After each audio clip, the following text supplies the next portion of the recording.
A stylus presses into wet clay. The clay is soft, still cool from the water used to prepare it, and the impression it receives holds its shape cleanly. One wedge mark, angled and deliberate, pressed in and drawn slightly downward. Then another beside it, oriented differently, the reed tilted so that the broadest face of the tip cuts a different angle into the surface. Then a third. 3 signs, one after another, arranged across a tablet no larger than a hand, each one carrying a piece of a meaning that the person making these marks understood completely, that the person receiving the tablet would understand completely, and that 3,500 years later still carries the same weight it was given when the clay was fresh. The 3 signs together are a name, spoken aloud. They are 3 syllables. Ereshkigal, 4 sounds which the tradition compresses into a name and which scholars of Sumerian have parsed carefully, separating the syllables back into the words from which they were made. Eresh, meaning queen or lady, Ki, meaning earth or land, or the ground beneath everything, and Gal, meaning great. The name Ereshkigal, held up to its own syllables, means great lady of the great below. It means queen of the great earth. It means the one whose title is not a description added afterward, but a fact encoded into the name itself. A name that is, from its very first syllable, a statement of office, a declaration of where she rules and at what rank she rules there. This is how the Sumerian scribes thought about language. A name was not an arbitrary label. A name was a container of information, a thing that carried its meaning the way a sealed vessel carries its contents, so that to speak the name was to release what it held. Eresh, Ki Gakli, each wedge pressed into the clay is a piece of the argument. There is a queen, her domain is the great earth, her stature within it is absolute. The tablet does not hedge, it does not qualify. It presses the marks in and holds them there, and they remain there still in the collections of museums and universities where the ancient clay tablets survive, carrying their name through the centuries the way old stone carries the outline of what was carved into it.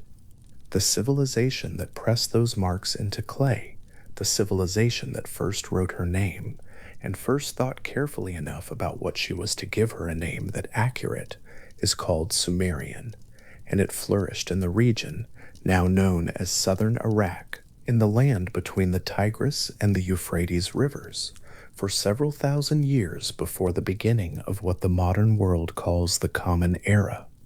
The Sumerians built cities, developed one of the world's earliest writing systems, organized complex agricultural economies, and produced a body of religious and mythological literature that is among the oldest written literature anywhere on Earth.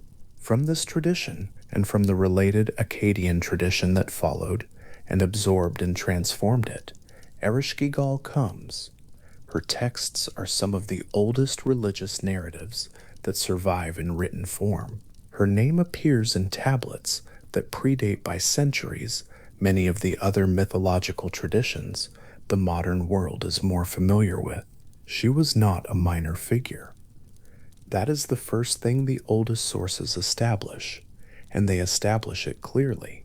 In the Sumerian understanding of the cosmos, the universe had been divided among the gods at some primordial moment, a moment before human history, a moment before most events that could be called events had occurred, and in that division, the domain of the sky went to one god, the domain of the surface world went to another, and the vast realm below the earth was assigned to Ereshkigal, not given to her as a consolation, not granted to her as a secondary portion after the more desirable territories had been claimed, assigned to her as a domain equal in scale and in cosmic importance to everything above it, presided over by a sovereign of corresponding stature. The moment of that division is not narrated in a single surviving text with a clear beginning and a clear end. It exists instead in the background of many texts, assumed rather than described, the way a foundation is assumed when a building is described, but never individually examined. The Sumerian scribes wrote about Ereshkigal as they wrote about any deity whose position was established and uncontested, with the particular confidence of people who do not feel the need to explain what everyone already knows. She is the ruler of the Kur, the underworld. She has always been the ruler of the Kur. The arrangement predates the stories being told, predates the gods who appear in those stories as figures whose appointments are more recent, predates the arrival of any consort or co-ruler or advisory council that might share or moderate her authority. There is something worth sitting with in that image, the moment the cosmos was apportioned, and below the earth, in the vast dark space that the Sumerian tradition understood as a physical place, a figure of divine rank was set to govern it, not sent there as a punishment, not assigned there because no one else would go, set there because the cosmos required a sovereign of that quality for that domain, and she was the sovereign it required. The sky has its gods, the surface world, the world of cities and rivers and grain and war, has its gods. The world below has Ereshkigal, seated in the darkness of a domain that is not smaller than what lies above it, but simply different from it, differently illuminated, differently organized, differently concerned with the kinds of things that persist rather than the kinds of things that change. Her original rule, the oldest sources hold, was not shared. Before the arrival of Nergal, the story of whose relationship with Ereshkigal belongs to a different chapter of her mythology. Ereshkigal governed the Kur as its sole and uncontested sovereign, exercising her authority without deferring to a male co-ruler and without being answerable to the divine assembly in the way that deities whose domains intersect with the living world are sometimes answerable to it. The dead were hers. The land they arrived in was hers. The gates through which they entered and the judges before whom they stood when they arrived were appointed by her authority and accountable to her alone. She was not a regent holding a position for someone else. She was not an interim authority awaiting confirmation. She was the original, the primordial, the one who was there before anything else was established in that domain. The tradition she belongs to placed great weight on precedence, on the question of who was there first and what that priority entailed. To be the original sovereign of a domain was to have a claim to it that could not be undone by later arrangement, later negotiation, or the arrival of additional claimants. Ereshkigal's precedence in the underworld is part of what makes her the figure she is. She did not inherit the car from a prior ruler. She did not conquer it from someone else who had held it. She was assigned it in the first division of the cosmos, and she has held it since. Among the great gods of the Sumerian pantheon, the Anunnaki, the name given collectively to the High Divine Council, whose decisions carried the force of cosmic law. Ereshkigal is counted as a member of full standing. The term Anunnaki is used in the texts in two slightly different ways. It refers sometimes to the council of gods in their heavenly assembly, and it refers also to the 7 judges who sit before Ereshkigal's throne in the underworld and pronounce verdicts on the dead. The same name for both groups is not an accident. The underworld court, in the Sumerian understanding, was not a shadow version of divine authority or a lesser imitation of the proceedings that took place above ground. It was an extension of the same authority, operating by the same principle of divine governance, simply applied to the specific jurisdiction of the dead. The The judges before Ereshkigal's throne are the Anunnaki. They carry the weight of that name, and the sovereign before whom they sit carries the weight of her own. In the world above, the world of grain and water and sunlight, and the political lives of city-states along the river, the Sumerian tradition populated the divine assembly with figures whose epithets and hymns and praise poems accumulated over centuries into elaborate bodies of devotional literature. Inanna, the goddess of love and war, and the planet that appears in both the morning and the evening sky, was addressed in some of the most ornate hymns that survive from the ancient world. Hymns that list her titles and her powers in long, carefully constructed enumerations of everything she governs. Enlil, the Lord of Wind and the head of the divine assembly in many periods of the tradition, accumulated a body of praise that matched his central position in the pantheon. The hymnic tradition, the tradition of addressing deities in carefully composed literary form and listing their attributes for ritual purposes, produced an enormous body of literature for the gods above. For Ereshkigal, the epithet tradition is different. Not absent, she is addressed in ritual and incantation texts with formulations appropriate to her standing, and among her most consistent designations is the phrase that translates as Queen of the Land of No Return, a title that functions almost as a legal definition of her domain.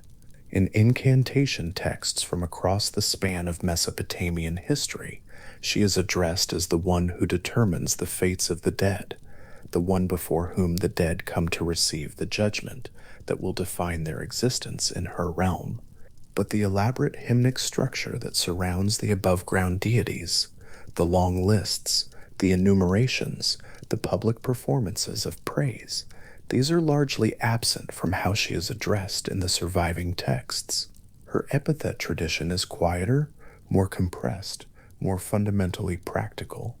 The ritual texts that invoke her do not linger in elaborate praise. They address her with a directness that feels appropriate to the domain she governs, a domain in which the business of existence has been reduced to its most essential and irreducible form.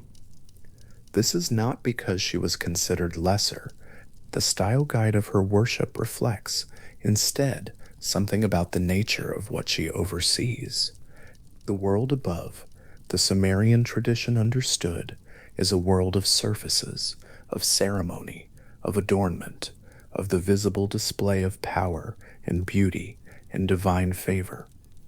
Inanna descends to a public processional. Inanna is clothed in her me, the divine powers she carries, listed and named, visible and impressive. The world below is a world where all of that has been removed. The dead arrive stripped of their adornments. The goddess who governs that world does not require the same architecture of public praise. Her authority is not demonstrated through ceremony. It simply is, the way the weight of the earth above her domain simply is, present, total, requiring no performance. This is one of the things the name encodes, if the name is read slowly and allowed to carry its full weight.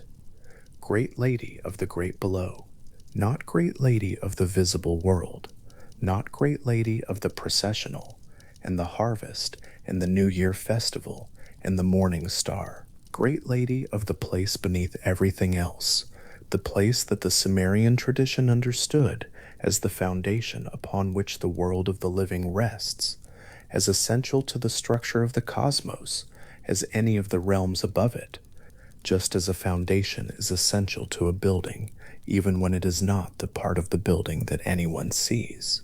Ereshkigal has a sister.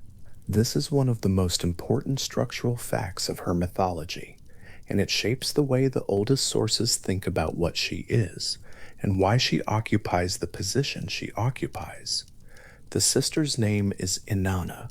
In the Akkadian tradition, she is called Ishtar, but in the Sumerian texts she is Inanna.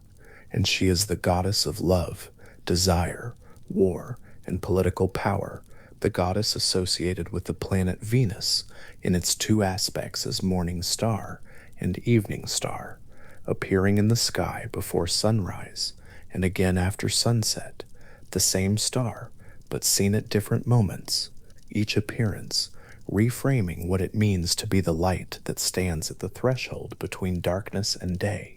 Inanna and Ereshkigal exist as 2 points of a single axis. The tradition places them in explicit sisterhood, not adopted, not symbolic, but structural, because the relationship between what they govern requires a relationship between the figures who govern it. Inanna rules the world above, the fertility of the fields, the desire between lovers, the outcome of battles, the legitimacy of kings. Ereshkigal rules the world below, the stillness of the dead, the permanence of ending, the fact toward which every living thing is moving, whether it knows it or not. Between them they constitute the full range of what existence is. Neither one makes sense without the other.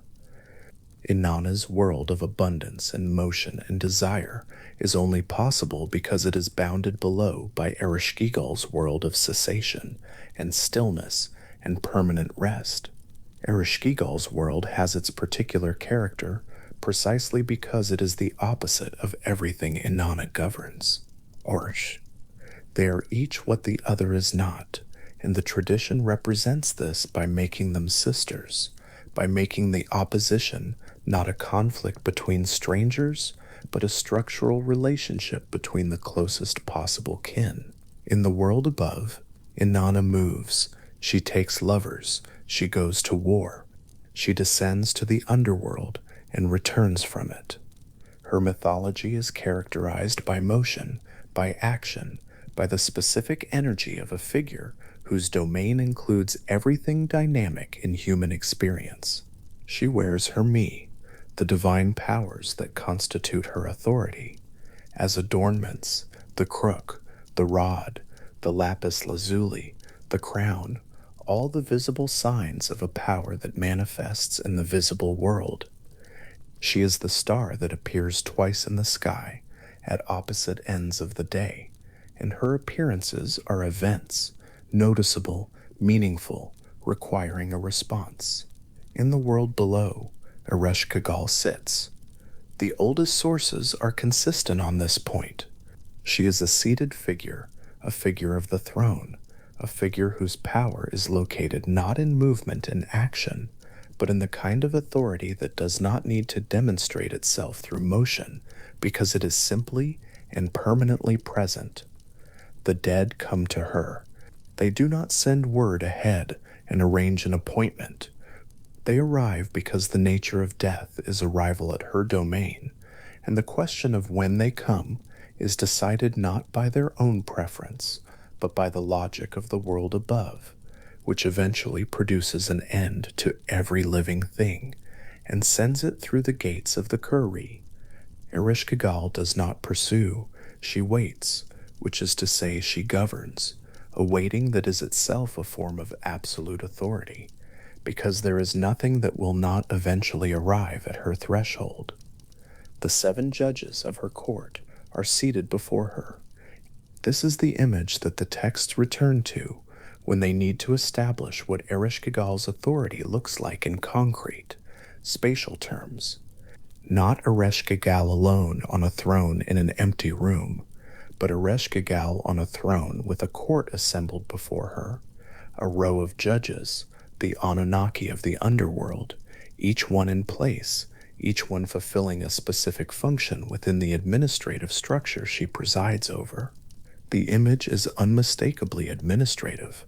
It calls to mind the actual physical arrangements of power in the Sumerian world, a palace throne room in which a ruler sits elevated on a platform, and before the ruler, the officials of the court are arrayed in their appropriate positions, each one holding a role within the system, each one accountable to the sovereign who has appointed them. Ereshkigal's court mirrors this arrangement precisely, with the difference that the business conducted there is not the administration of the living, but the administration of the dead. The verdicts pronounced are not verdicts in land disputes or contracts or political claims.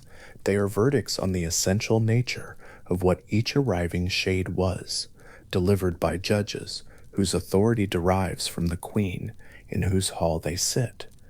One tradition holds that in incantation texts, the practical ritual texts that Mesopotamian practitioners used for healing, for warding off disease, for protecting against malevolent forces, Ereshkigal is addressed directly, not in the hymnic mode appropriate to public religious ceremony, not in the elaborate praise poem mode appropriate to the great festivals of the Sumerian year, but in the more compressed, more urgent mode of ritual address, the mode in which a practitioner names a deity and invokes her authority for a specific purpose. In these texts, she appears as the one who determines the fates of the dead, a phrase that functions in context not as a title to be admired, but as a statement of jurisdiction, invoked because her jurisdiction is relevant to the matter at hand. The scribes who pressed those words into clay were working in small rooms, performing rituals intended not for public display, but for private efficacy. The offerings they made in connection with these rituals were not placed on sunlit altars, fragrant with cedar and grain. They were placed into the earth beneath the threshold, in the direction of the domain they were meant to reach. The tablet pressed with her name sits on a surface somewhere. The marks in it are thousands of years old. The clay dried long ago, the impression held, the syllables persisted, Ereshkigal, each wedge a piece of the argument.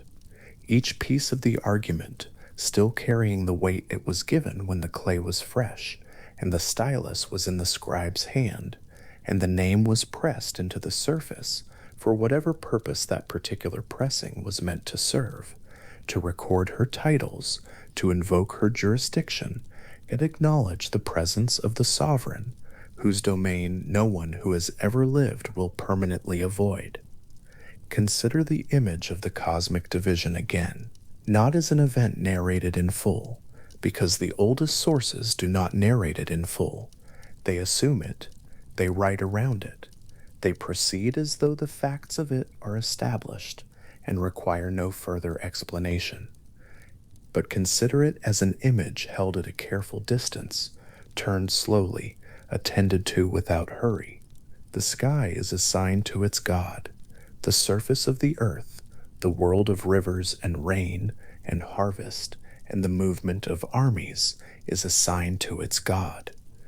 And the vast space below, the space beneath the lowest roots of any tree, beneath the deepest well, beneath the foundation of any city, is assigned to Ereshkigal, not as a lesser portion, not as the consolation prize granted to the deity, who arrived last or argued least forcefully, but as a domain equal in scale to everything above it, just facing in a different direction.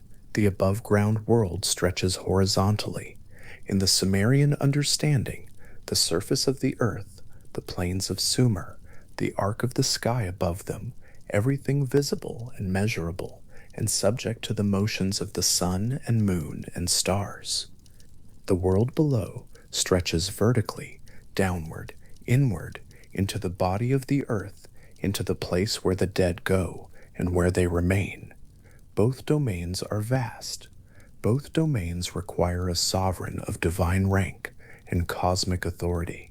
The tradition assigns them their sovereigns and proceeds on the basis that this assignment is correct, that the figures given these domains are adequate to them, that the structure holds because the right figure was placed at each point of the cosmic architecture. Ereshkigal was placed at the bottom of the axis, not pushed there. Placed, the distinction is everything. The axis itself, the vertical axis of the Sumerian cosmos, running from the highest sky through the surface of the earth down into the depths of the Kur, requires two figures to define it. Above, Inanna, moving in sunlight and processions, and the desire that runs through everything alive. Below, Ereshkigal, seated in the stillness of the place where all of that eventually arrives and becomes something different. Each one needs the other to make sense. Inanna's vitality, the excessive, dynamic, irrepressible quality that makes her the goddess of desire and war and the star that appears in two different skies, is partly defined by its opposition to the cessation that Ereshkigal governs. And Ereshkigal's stillness, the permanent, unperturbable quality of a domain that receives everything that comes to it and changes none of it back, is partly defined by its opposition to the motion that Inanna embodies. They are each what the other is not, arranged across a vertical axis, each one making the other legible by existing at exactly the point where she exists.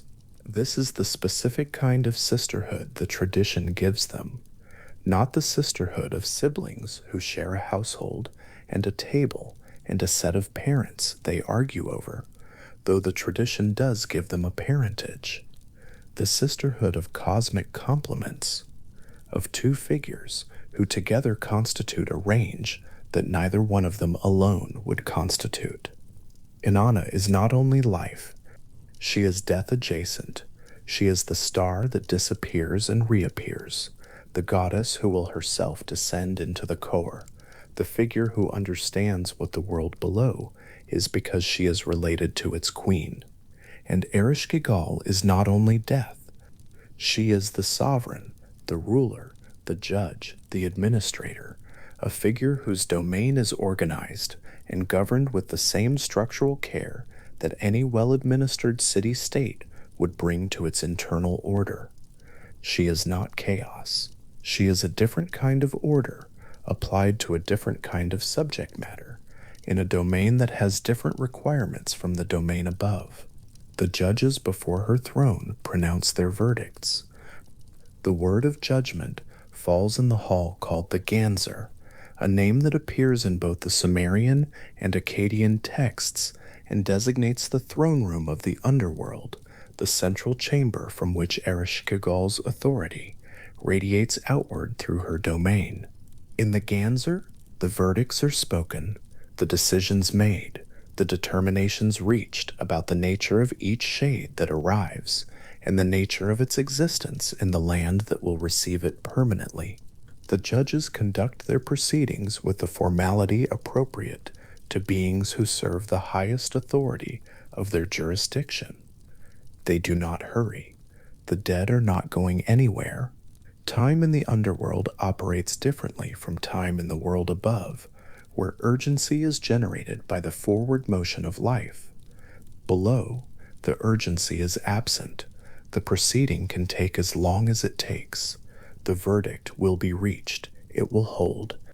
A scribe, somewhere in ancient Mesopotamia, in one of the cities of Sumer, perhaps, or in the later Babylonian tradition that preserved and transformed the older Sumerian texts, pressed a ritual formula into wet clay.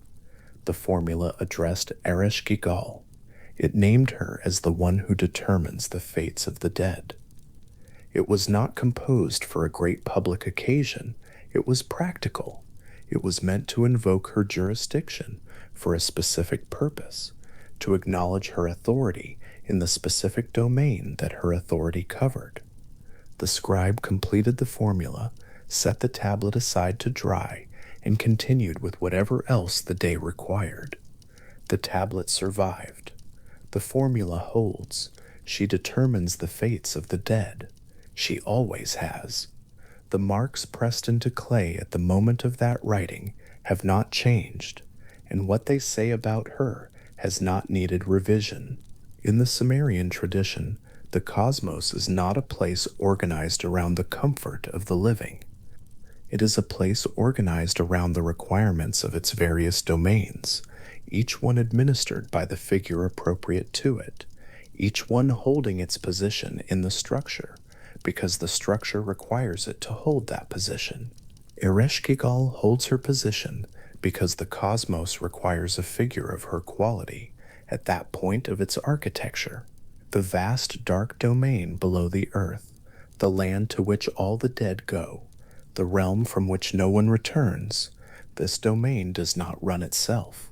It is governed by a queen of full divine standing, numbered among the highest deities of the Sumerian pantheon, seated on a throne in a hall called the Genzer, with a court assembled before her, conducting the permanent and patient business of the domain that was assigned to her in the first division of the cosmos. The throne she sits on is not a lesser throne because it stands in the dark. The authority she exercises is not a lesser authority because it is exercised below the ground. The rank she holds is not a diminished rank because the beings over whom she holds it are the dead. These distinctions above and below, light and dark, the living and the dead, are distinctions of domain, not distinctions of standing. Ereshkigal's standing is clear. It is pressed into the clay wherever her name appears. It is encoded into the syllables of the name itself, which do not say merely, "Here is a figure who governs the dead," but say, "Here is the great lady of the great below, whose greatness is in the title, whose domain is in the name, whose authority is established in the structure of the cosmos and requires no external confirmation." The cosmos required someone of her stature for that domain. The tradition is clear on this. She was sufficient for it. She has always been sufficient for it. The throne in the Genzer holds the weight of a sovereign who was made for exactly the position she occupies, and the position was made for exactly the figure who occupies it.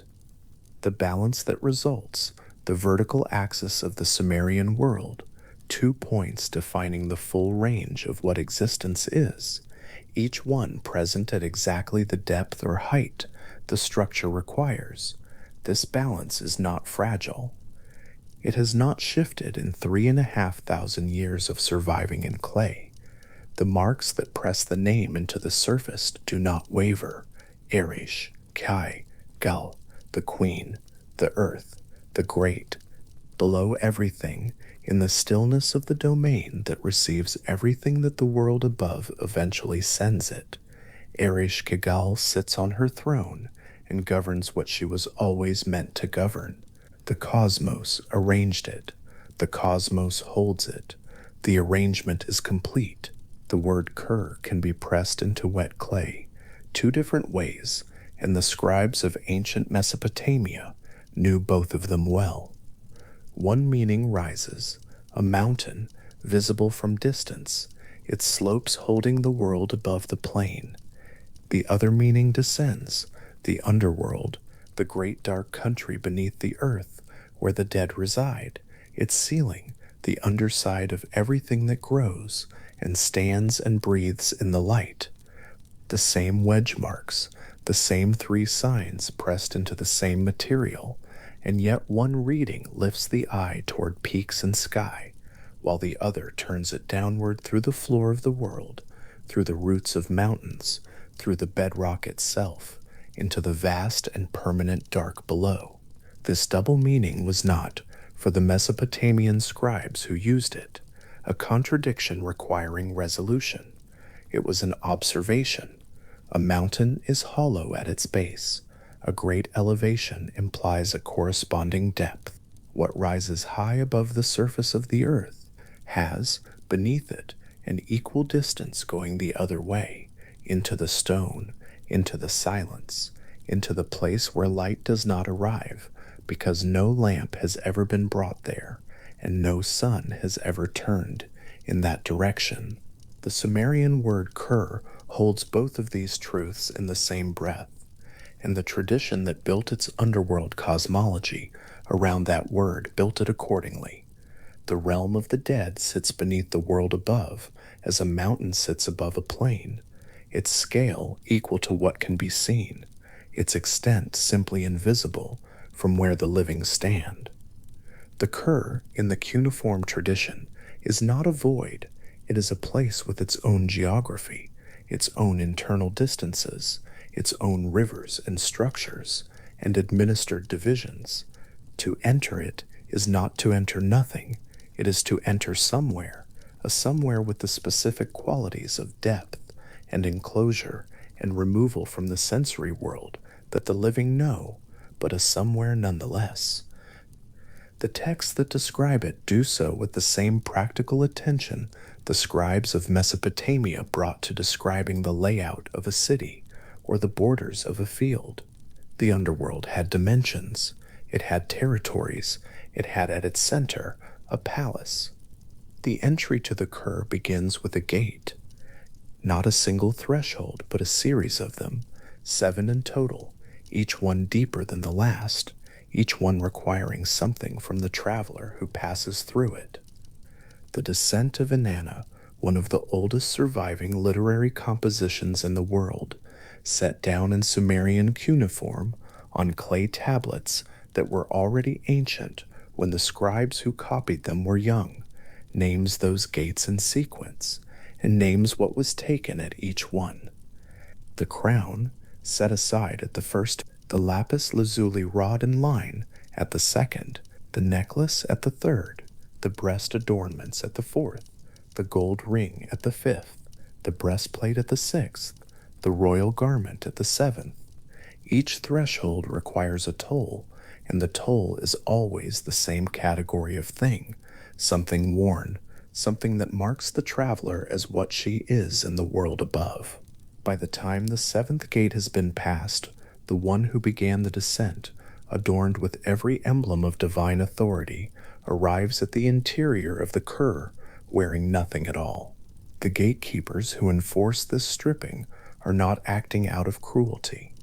They are following instructions, and the instructions reflect a principle that the tradition treats as structural rather than punitive. The world below operates by different rules than the world above, and one of those rules is that the markers of the world above, the crowns, the rings, the lapis lazuli, the garments that signal a person's status and identity in a Sumerian city, have no force inside the Kur.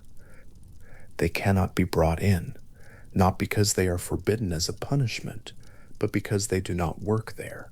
The authority encoded in a crown was made for the world above. The Kur has its own authority, and it does not require such emblems. At each gate, then, what is taken is simply what belongs outside, returned to the threshold where it still has meaning, because inside, past the gate, only what a person essentially is will be recognized. Only the irreducible remainder, stripped of every marker, crosses into the interior. 7 gates means 7 moments of removal. It means the journey inward is measured not in distance, but in divestiture, each step deeper corresponding to one more thing set down. The traveler moving through those gates walks the same path that every shade in the Sumerian tradition walks, every gadim, that Sumerian word for the ghost, the dead self that persists after death, who has made the transition from the world above to the country below. The gates have always been there. They have always been staffed.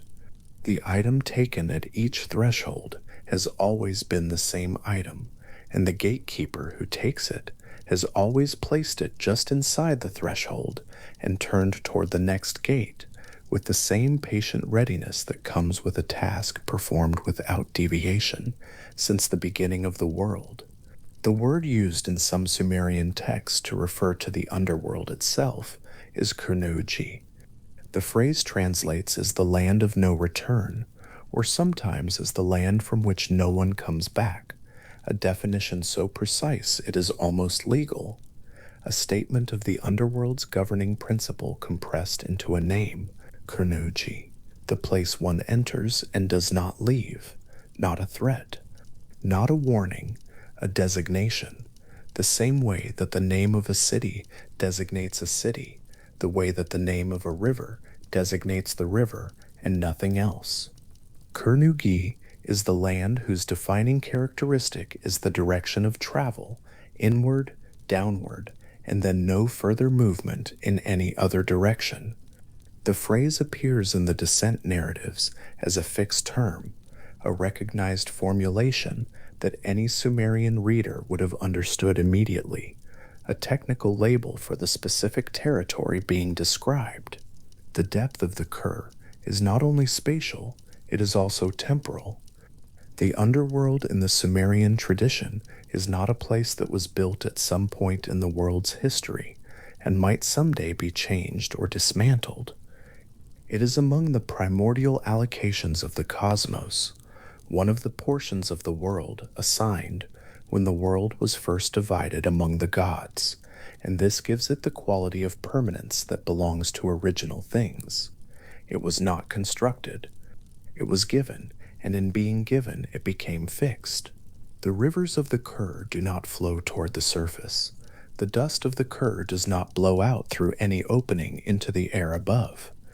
The arrangement of its gates, the order in which the gatekeepers stand, the location of its central palace, these things are not subject to revision because they were established at the beginning, and the beginning is not something that can be undone.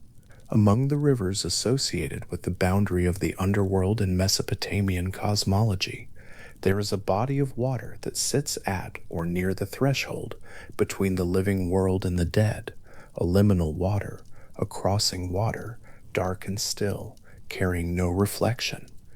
The ferryman Ereshkigal appears in the Epic of Gilgamesh, standing at this water's edge, his boat resting against the near bank.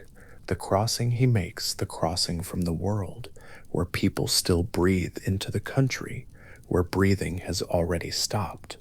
The waters are calm. They lie in the darkness with the flatness of a surface that has never been disturbed by wind, because there is no wind in the Kur, no weather, no atmosphere that moves the way air moves above ground, pushed by the rotation of seasons and the warmth of the sun. The water at the boundary of the dead simply lies there, as it has lain since the first crossing was made, waiting with the patience of things that exist outside the logic of impatience. To cross that water is to pass into the Kur's interior. What the interior of the Kur holds is described in cuneiform literature with a consistency that suggests the scribes were drawing from a stable, shared understanding rather than inventing individual visions. The interior is characterized above all by three qualities: dust, silence, and the withdrawal of every sensory experience associated with the living world. No sunlight, no smell of grain offerings burning on altars, no sound of music, no lyre, no drum, no voice raised in a temple hymn, no sensation of wind. These absences are not framed as deprivations, exactly, or not only as deprivations. They are the defining qualities of a place that is not the living world, described with precision because precision was what the tradition required. The dead are in a place. That place has specific features. The scribes recorded those features with the same methodical attention they brought to recording the dimensions of a temple or the inventory of a storeroom. The dust of the Kur is a particular detail. Several compositions in the Mesopotamian tradition describe the dead as clothed in feathers, their forms still carrying the outline of what they were in life, eating dust and clay in the place of the food and drink they once consumed above ground. The dust in the Kur is not dramatic. It does not descend in great clouds or storm through the halls of the dead in violent gusts. It drifts, it settles, in the way that dust drifts through an unused room on a still afternoon, slowly, without urgency, taking a long time to find the floor. The dust of the Kur moves through its interior spaces, coating the feathers of the shades, settling onto the surfaces of the Ganser's halls, lying undisturbed in the corners of rooms where no wind ever arrives, and nothing ever generates enough disturbance to lift it again. The dust is not a metaphor, or not only a metaphor. It is the material texture of a place that the Sumerian tradition described with a specificity that suggests genuine imaginative engagement. Scribes who had thought carefully about what the interior of the land of no return would feel like, if feeling were still possible there, and who concluded that it would feel, above all, like stillness. The Ganser is the name given in cuneiform texts to the throne room of Ereshkigal's palace at the center of the Kurd. The word appears in both Sumerian and Akkadian compositions, and is treated in those texts as a recognized designation for the specific location where Ereshkigal presides, and the judges of the underworld conduct their business. The Ganser is not a cave. It is not a formless dark. It is a palace structure, a throne room with the administrative organization of any Sumerian palace of the world above, columns perhaps, or the suggestion of them, a defined space with a center and a periphery, a place where an arrangement of seating establishes hierarchy, and where the physical organization of the room reflects the legal and cosmic authority of the one who holds it. The throne room of the Ganser contains a throne.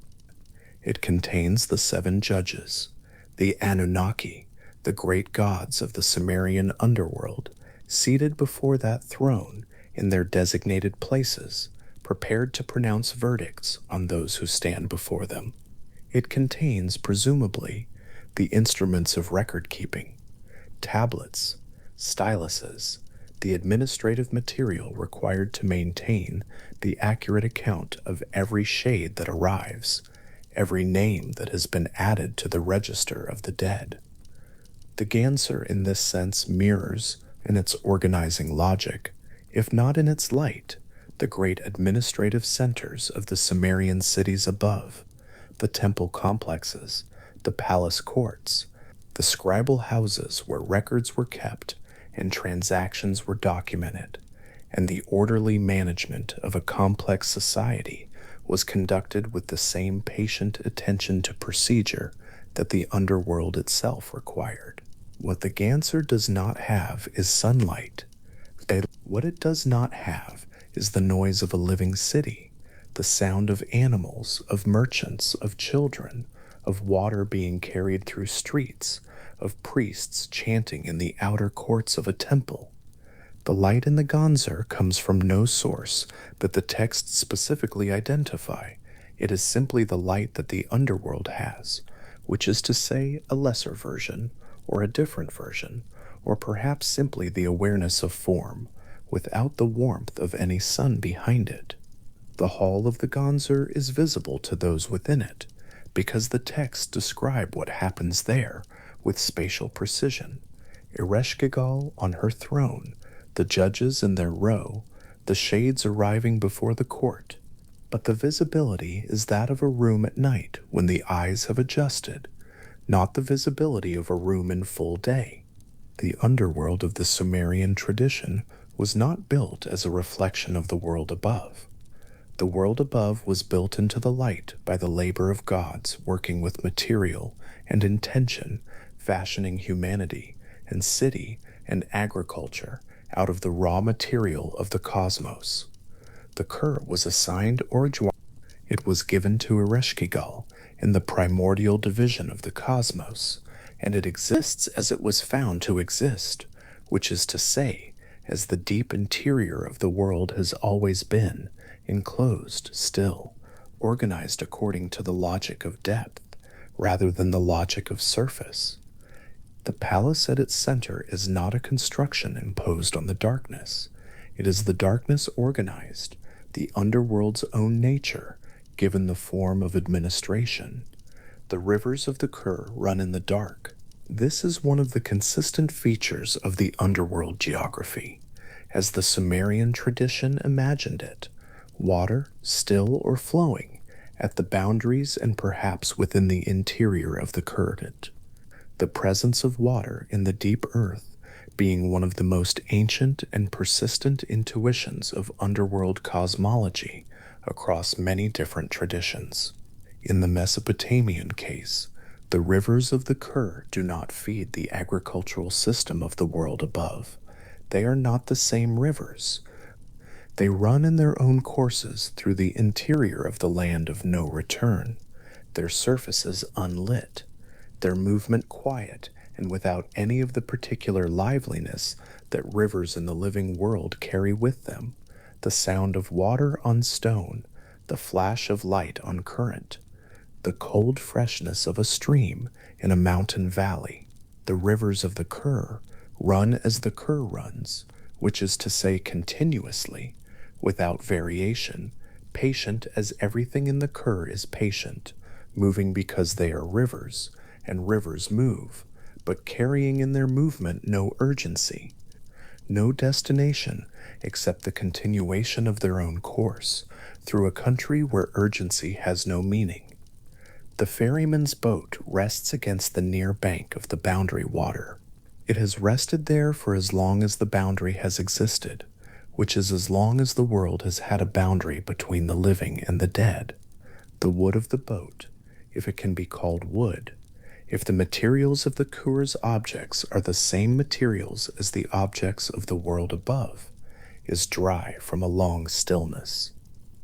The oars, if they are oars in the way above ground oars are oars, lie in their resting position. The crossing the ferryman makes is not a long one in distance. It is a long one in kind, the kind of distance that is not measured in strides, but in the categorical difference between the shore you leave and the shore you arrive at, a crossing so complete that it cannot be reversed. A few lengths of dark water that constitute the entire distance between one state of being and another. The ferryman waits at the near bank with the readiness of someone who has made this crossing more times than can be counted, for whom the mechanics of the journey have become as natural as breathing, which is, in the Kur's particular irony, a thing the passengers on his boat no longer do.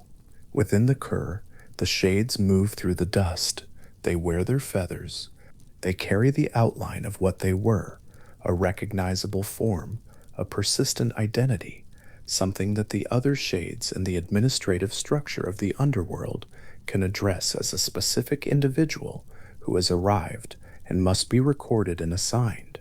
The Gidim is not nothing. It is the remainder of a person, the particular shape a life leaves behind when the life has withdrawn from it.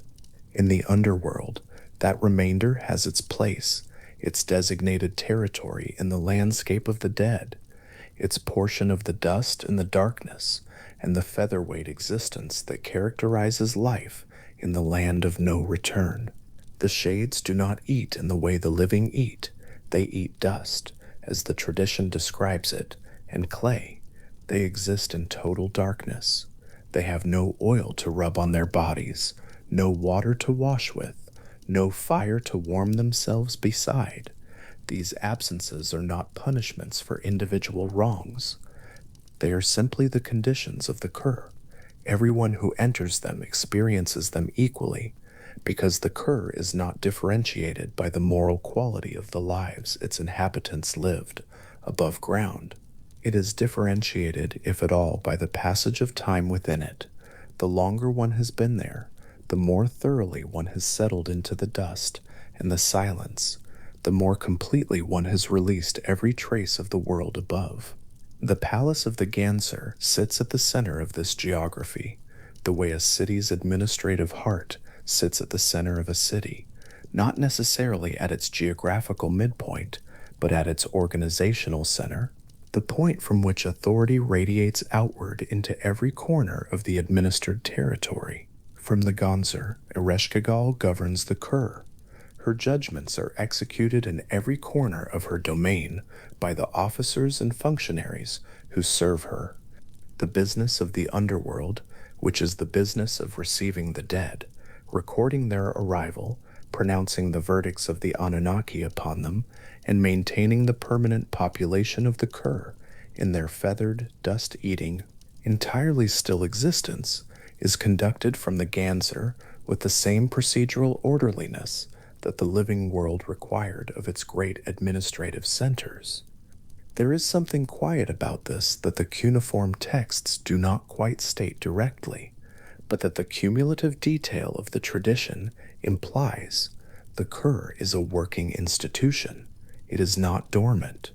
It does not rest between arrivals or grow slack in its procedures during periods when fewer shades come through the gates.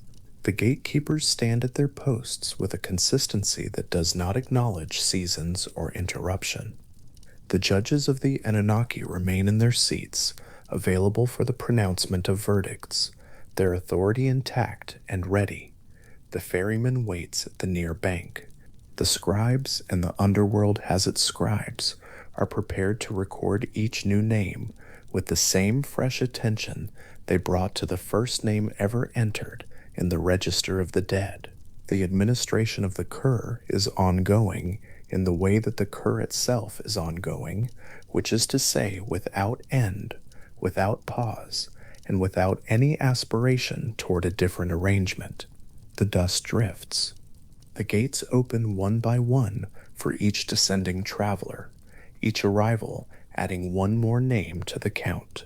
The boundary water lies flat and dark between its two banks, and in the Gangair, at the center of everything the Kur contains, the throne sits in the place where it has always sat, in a hall that has held the same silence since the cosmos was first divided, and the great below was given its sovereign, and the work of the underworld's permanent administration was begun. The geography of the Kur was not imagined by its tradition as a temporary arrangement. The scribes who pressed its features into clay were not describing a provisional state that would eventually be corrected or replaced by something better. The cuneiform texts treat the Kur with the matter-of-fact permanence of a place whose existence requires no more justification than the existence of the sky or the soil. It is simply there. It has always been there. It will continue to be there because the cosmos requires it to be there. Without the land of no return, the dead would have nowhere to go. Without the Gangair, the business of the dead would have no center. Without the seven gates with their gatekeepers and their tolls and their precise ordering of removal, the boundary between the world above and the world below would have no architecture to give it definition. The Kur exists as it exists because the world was made to require it, and what was made to be required tends to persist. The rivers inside the Kur hold very still between the moments when the ferryman's oar moves through them. The stillness of that water, dark, flat, unlit, carrying no reflection of any sky because there is no sky to reflect, is one of the most specific images the tradition preserves of the Kur's interior quality. Not a threatening stillness, not the stillness that precedes something, the stillness that has already arrived, the stillness of a place that has settled into its own nature so completely that it no longer strains toward anything else, no longer waits for any quality it does not already have. The water in the Kur is still because water in the Kur has always been still. The silence in the Kur is present because silence in the Kur has always been present. The dust drifts as slowly as it has always drifted, and the feathers on the shades settle as feathers settle, gently, without resistance, coming to rest in the position that requires the least continuation of movement. The Gangair receives everyone. Every shade that passes through the seven gates walks eventually through the dust of the Kur's interior and arrives at the palace where the Anunnaki sit in judgment, and the Queen of the Dead presides over the accounting. The hall accommodates them the way a great hall accommodates a procession, not by changing itself, but by being what it is and allowing what arrives to arrive within it. The threshold of the Gangair is not a threshold of transformation. It is a threshold of acknowledgement. Here is the hall. Here is the judgment. Here is the long, dark, feathered, dust-quiet country that will be home for as long as the land of no return retains the definition encoded in its name. That name, Kurnuki, has been present in the tradition since before anyone now living was born, pressed into tablets that outlasted the cities where the pressing was done, surviving the long centuries between the scribes who first made those marks and the scholars who learned to read them again. The phrase is simple: the land from which no one comes back. 7 words, or in the Sumerian 3. The land, the negation, the return. The Kernugi is defined entirely by what it does not permit, not as a cruelty, not as a failure, but as the structural principle that makes it what it is, the condition that distinguishes it from every other territory in the cosmos. The world above permits return. The world above is organized around return. The sun returns each morning. The seasons return each year. The dead in some traditions return in other forms. The Kernugi does not permit this. It is the place that stays. The palace of the Ganser stays. Its halls have remained in the same arrangement since the beginning. Its throne room has held its proportions, its darkness, its high seat, and its row of judges, and its floor of dust, without deviation, without renovation, without any interruption in the business conducted within it. The administration of the permanent dead requires permanence in its architecture, and the Ganser provides this as a matter of its fundamental nature. There is nothing restless about the Ganser. There is nothing that strains or hopes or leans toward a revision of its arrangements. It sits at the center of the Ker, as the Ker sits at the center of the world's deep interior, contained, organized, absolutely settled into the silence that has defined it since the cosmos required that somewhere in its structure there be a place like this. The throne within the Ganser stands at the far end of the hall, in the position that any great throne in any Sumerian palace of the living world would occupy, elevated slightly, backed by a wall facing the length of the room that stretches away from it toward the entrance. From that position, the one who sits on the throne can see everything the room contains: the row of judges to the left and right, the approaches to the throne from the direction of the gates, the spaces where the shades stand when they are brought before the court for the Anunnaki's verdict. The throne commands its hall the way a throne is meant to command a hall, with the particular authority of a seat that has been in the same place for a very long time and has never needed to be moved. And the hall around it is quiet. The silence of the Ganser is not the silence of a room that has been emptied. It is the silence of a room that is full of something the living world has no register for. A settled, organized, administrative quiet that has existed since the world was divided, and the great below was given its domain, and its sovereign, and its governing logic, and that will continue to exist in exactly this form for as long as the cosmos maintains the structure the tradition describes. Namtar, fate cutter, that is what his name means, pressed out in cuneiform on a clay tablet. The one who cuts fate, who separates a life from its continuation, the way a blade separates a thread. He moves through the halls of the Ganser with the particular purposefulness of someone who understands exactly what his work is, carrying Ereshkigal's instructions in the careful interior of a functionary, who knows that the law he serves has no margin for error and no interest in exception. His posture is not threatening. His expression is not cruel.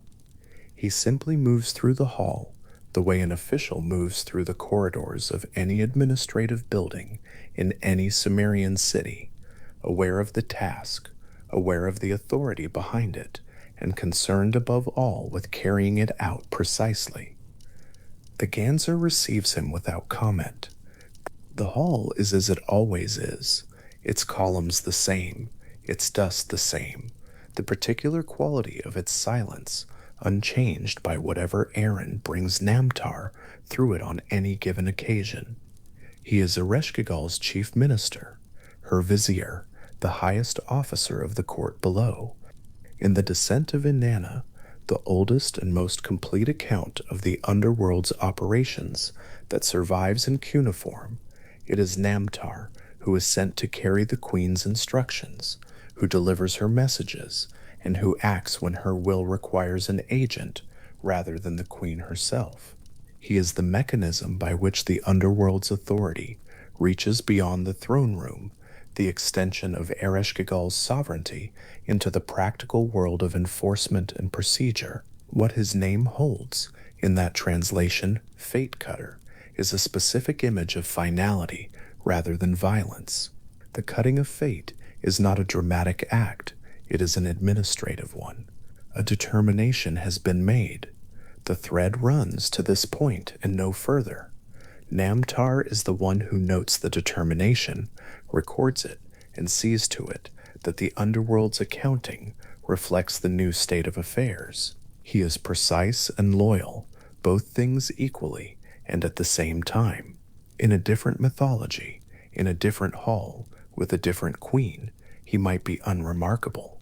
In the Ganser, in the underworld of the ancient Sumerians, he is the clearest indication that what Ereshkigal rules is not chaos but a system, and that the system has officers, and that the officers know their roles.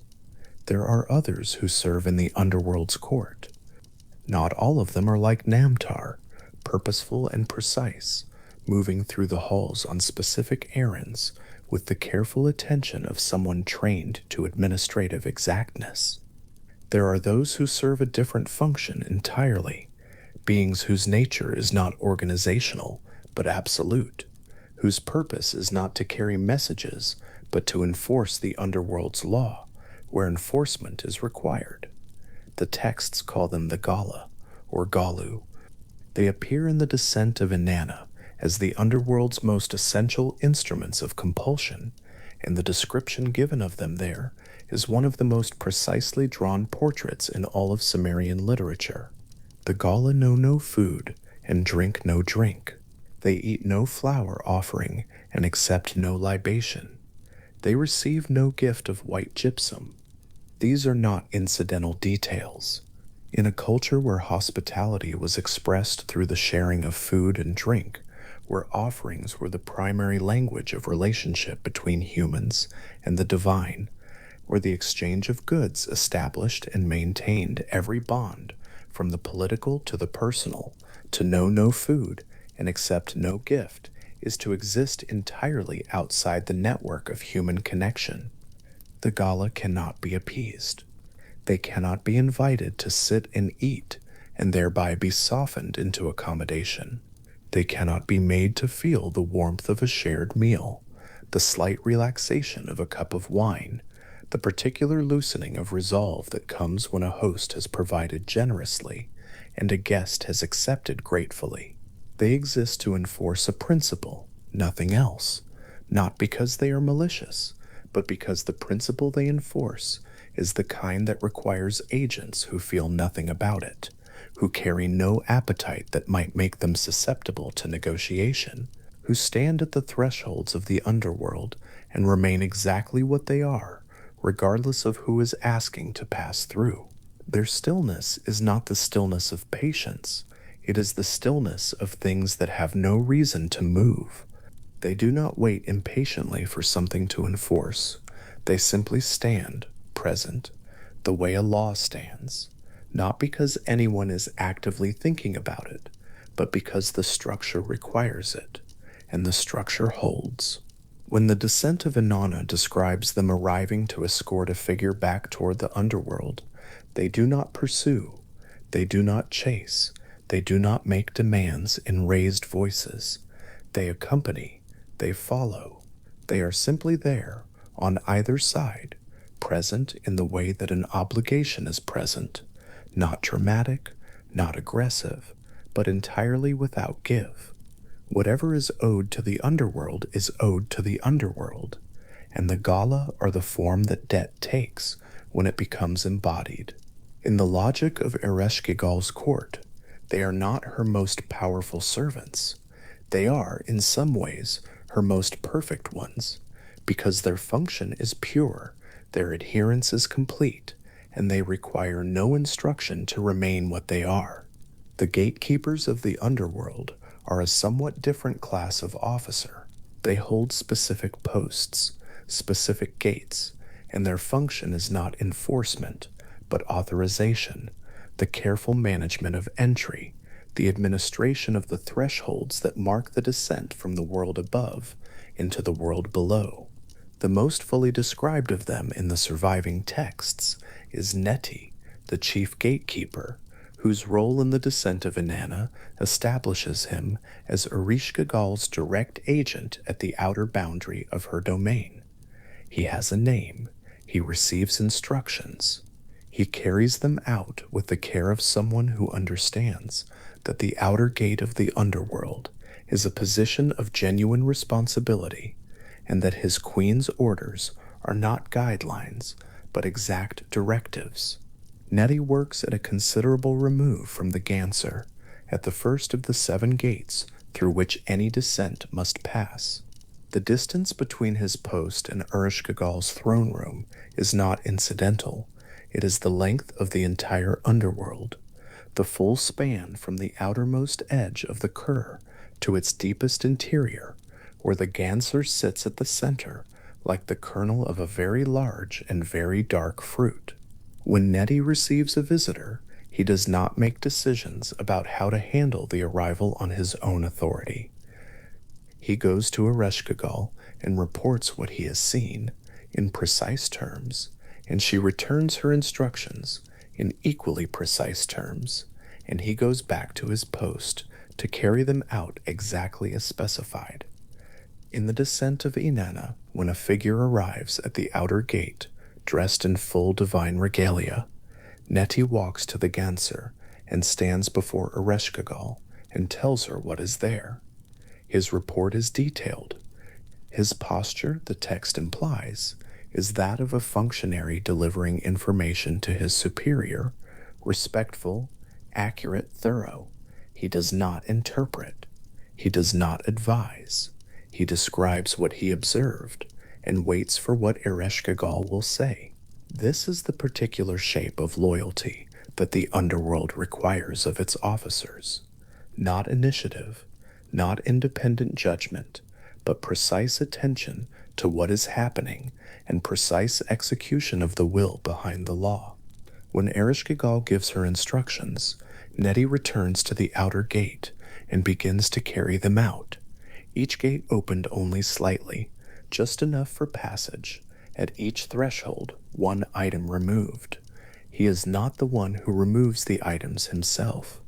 The architecture of the passage does that, or the gate's demand does, but he administers the passage. He is the one who opens the gate and closes it again, and moves to the next, steady and orderly, the whole sequence proceeding with the measured regularity of a mechanism that has been doing this, in exactly this order, since the underworld first received its structure. The 7 gates, the 7 items removed, the slow deepening of the passage, these are not only the gates through which the dead descend, they are, in a sense, the gates through which the underworld confirms its nature. Each one strips away something that belongs to the world above, a crown, a rod, a necklace, a ring, and the stripping is not a theft but a requirement.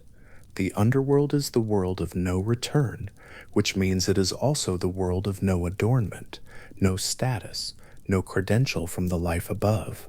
Whatever authority a figure carries at the outer gate is a different kind of authority from the one that governs in the Ganser. Neti is the officer of the passage between those 2 kinds, and his care with the thresholds is the care of someone who understands the difference precisely. There is one figure in the underworld's court whose role sits at an unusual angle to all the others, Geshtinana, a name the tradition connects to the grapevine and to the sky, sometimes called the heavenly grapevine, sometimes identified as the divine interpreter of dreams, is known in the surviving texts primarily as the sister of Dumuzi, the shepherd god whose story becomes entangled with the fate of the underworld after Inanna's release. But Geshtinanna holds a place in the court below that is different in kind from the roles of Namtar, the Gala, and Neti. In some textual traditions, she serves as the scribe of the underworld, the one who keeps the records, who sits at a table in the Ganzer with a stylus and a tablet and writes down the names of the dead as they arrive, maintaining the register of those who have entered the Kur and will not be returning. She is not indigenous to the underworld in the way the Gala are. Her presence there has a history, a narrative behind it. She agreed to spend half of each year below in place of her brother, alternating with him in the underworld, so that each of them might spend the other half of the year in the light above. The story of how that agreement came to be belongs to the longer account of what followed Inanna's release, and the details of it are not what matters here.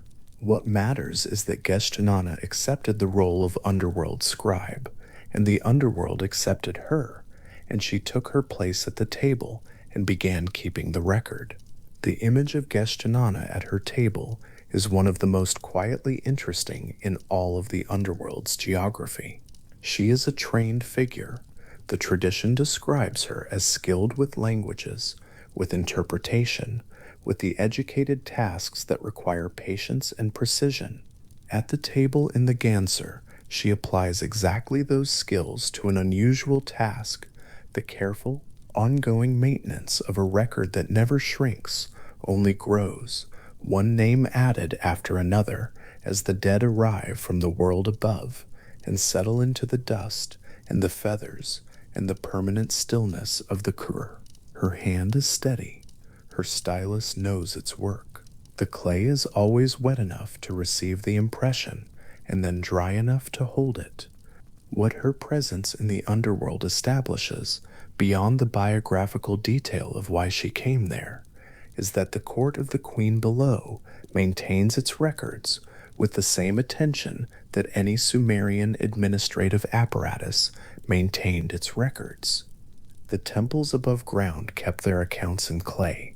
The palaces above ground kept their lists of personnel, their inventories of grain and silver, their records of transactions and assignments and judgments.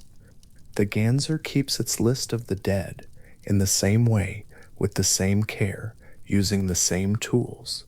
Geshtinanna is the officer who ensures that the record is kept, that each name pressed into the tablet is legible, in the right order, added at the right time, the register current with the arrivals, and reflecting the absolute permanence of their condition. The dead she records are the Giddim. This is the Sumerian word for ghost or shade, a term that carries in it the specific quality of what remains after a life has ended, the form that persists without the substance that gave it weight and warmth and appetite. In the Epic of Gilgamesh, in one of the most specific and carefully drawn descriptions of the underworld's inhabitants in all of Mesopotamian literature, the dead are described as clothed in feathers, like birds. They eat dust and clay. They see no light. They dwell in the total darkness of the Kur. Their existence, the negation of everything that constituted life above, no food worth eating, no warmth, no sunlight falling through a doorway onto a floor, no smell of bread baking or water moving, or the particular alive smell of a morning before the city begins to move. The feathers are a strange detail and worth pausing over. The dead are not described as transparent, not described as formless, not described in terms borrowed from the vocabulary of absence. They have form. They have clothes, or something that serves the purpose of clothes. The feathers give them a slightly alien quality. They are recognizable as having once been human, and yet the covering they wear belongs to creatures of the air, creatures whose freedom of movement is entirely unlike the stillness of the Kuryu. Whether the feathers signal something about the nature of the shade, a remnant of some older tradition in which the dead were imagined as birds, or whether they simply encode the dusty, light quality of what remains when substance has been withdrawn. The tradition holds the detail, and the tradition has not explained it, and the Sumerian scribes who pressed it into clay did not seem to think it required explanation. What the Giddim experience in the underworld is not punishment. This is important.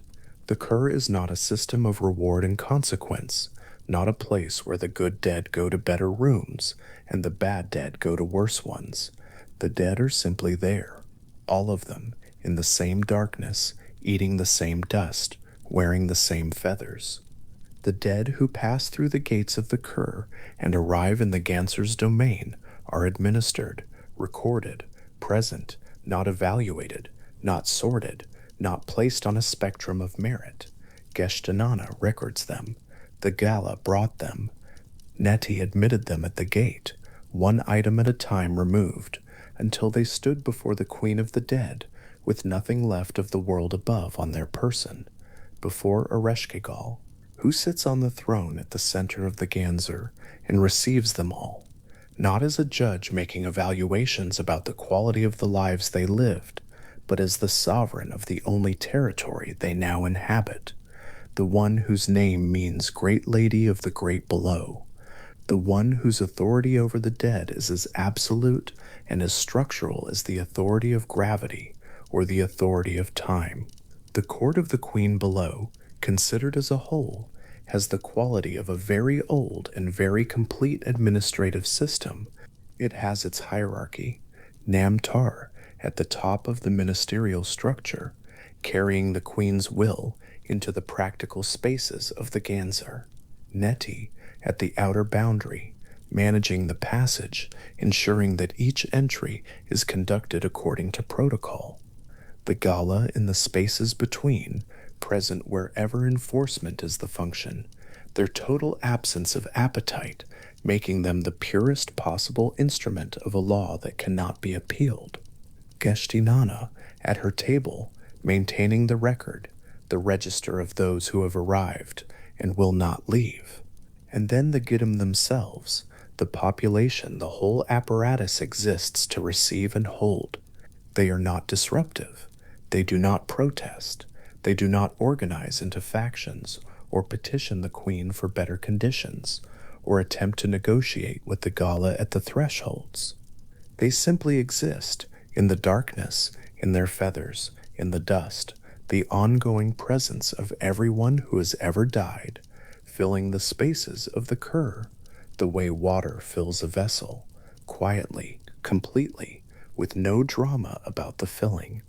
There is something in this that is not grim, when considered with the attention it deserves. A system that has been running long enough becomes, in a certain light, something like permanence, the reassurance of a structure that will still be there regardless of what happens above ground. Cities above the Kur have risen and burned and been forgotten. Dynasties have begun and ended. The names of kings who thought themselves permanent have been worn from their monuments by wind and time, and the particular patience of sand. Down below all of that, in the Ganser, the record continues to be kept. Namtar continues his rounds. The Gala continue to stand at their thresholds. Neti continues to manage the 7 gates with the careful attention of a long-tenured officer who has never needed to deviate from procedure because the procedure has never failed. The court of the Queen below does not change in the way that courts above ground change.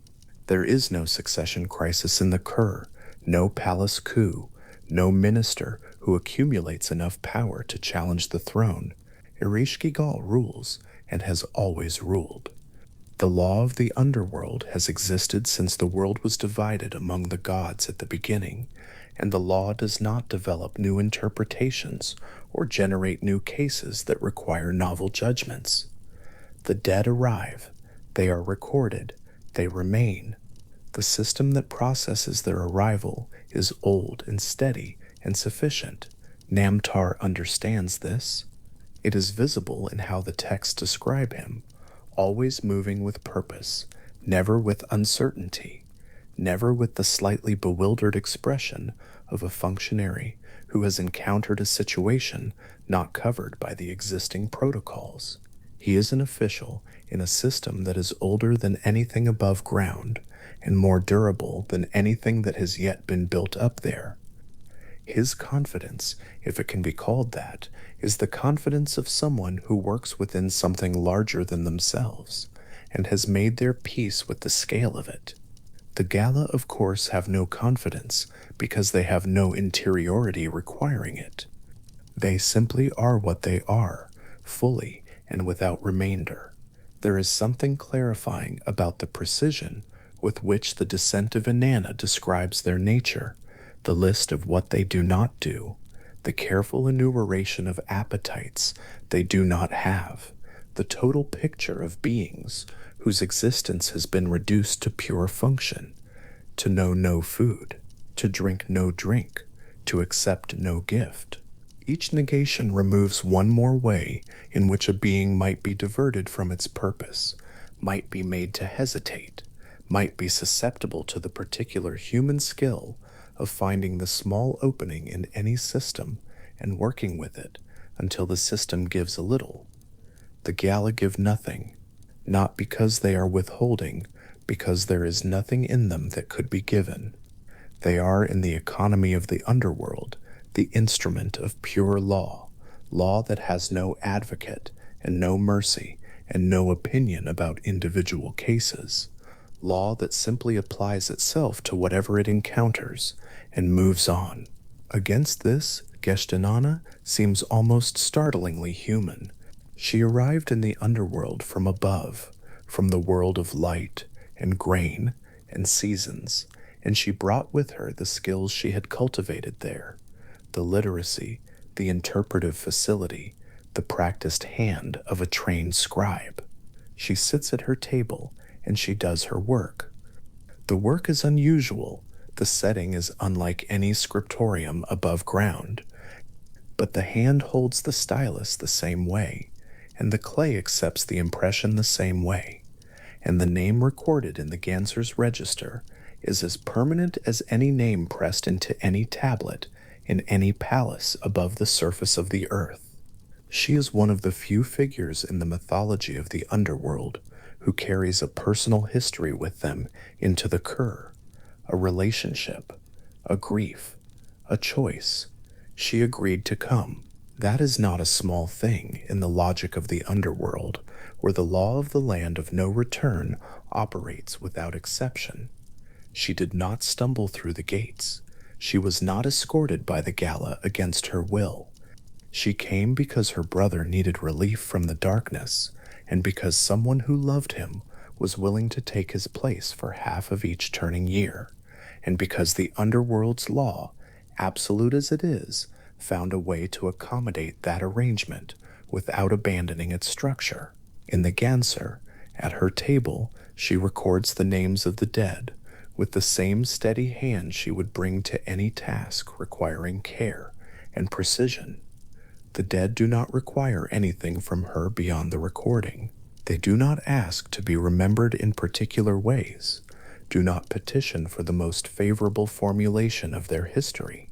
They arrive, and they are noted, and the record moves on to the next arrival. Geshtinana's stylus pressing a name into wet clay in the underworld's record room is an act performed with the same quality of attention one brings to any administrative record in any city above ground. Careful, complete, indifferent to the scale of what it is doing, focused simply on doing it correctly. The specific sound of the stylus is one of the most ordinary sounds in the Ganser. It is not the sound of a door closing, not the sound of a verdict spoken in a formal judicial tone, not the sound of anything that announces itself as significant. It is a small, repeated, precise sound, the wedge of clay displaced by the stylus tip, the slight resistance of wet clay accepting the impression, the brief pause as the scribe lifts her hand to move to the next sign.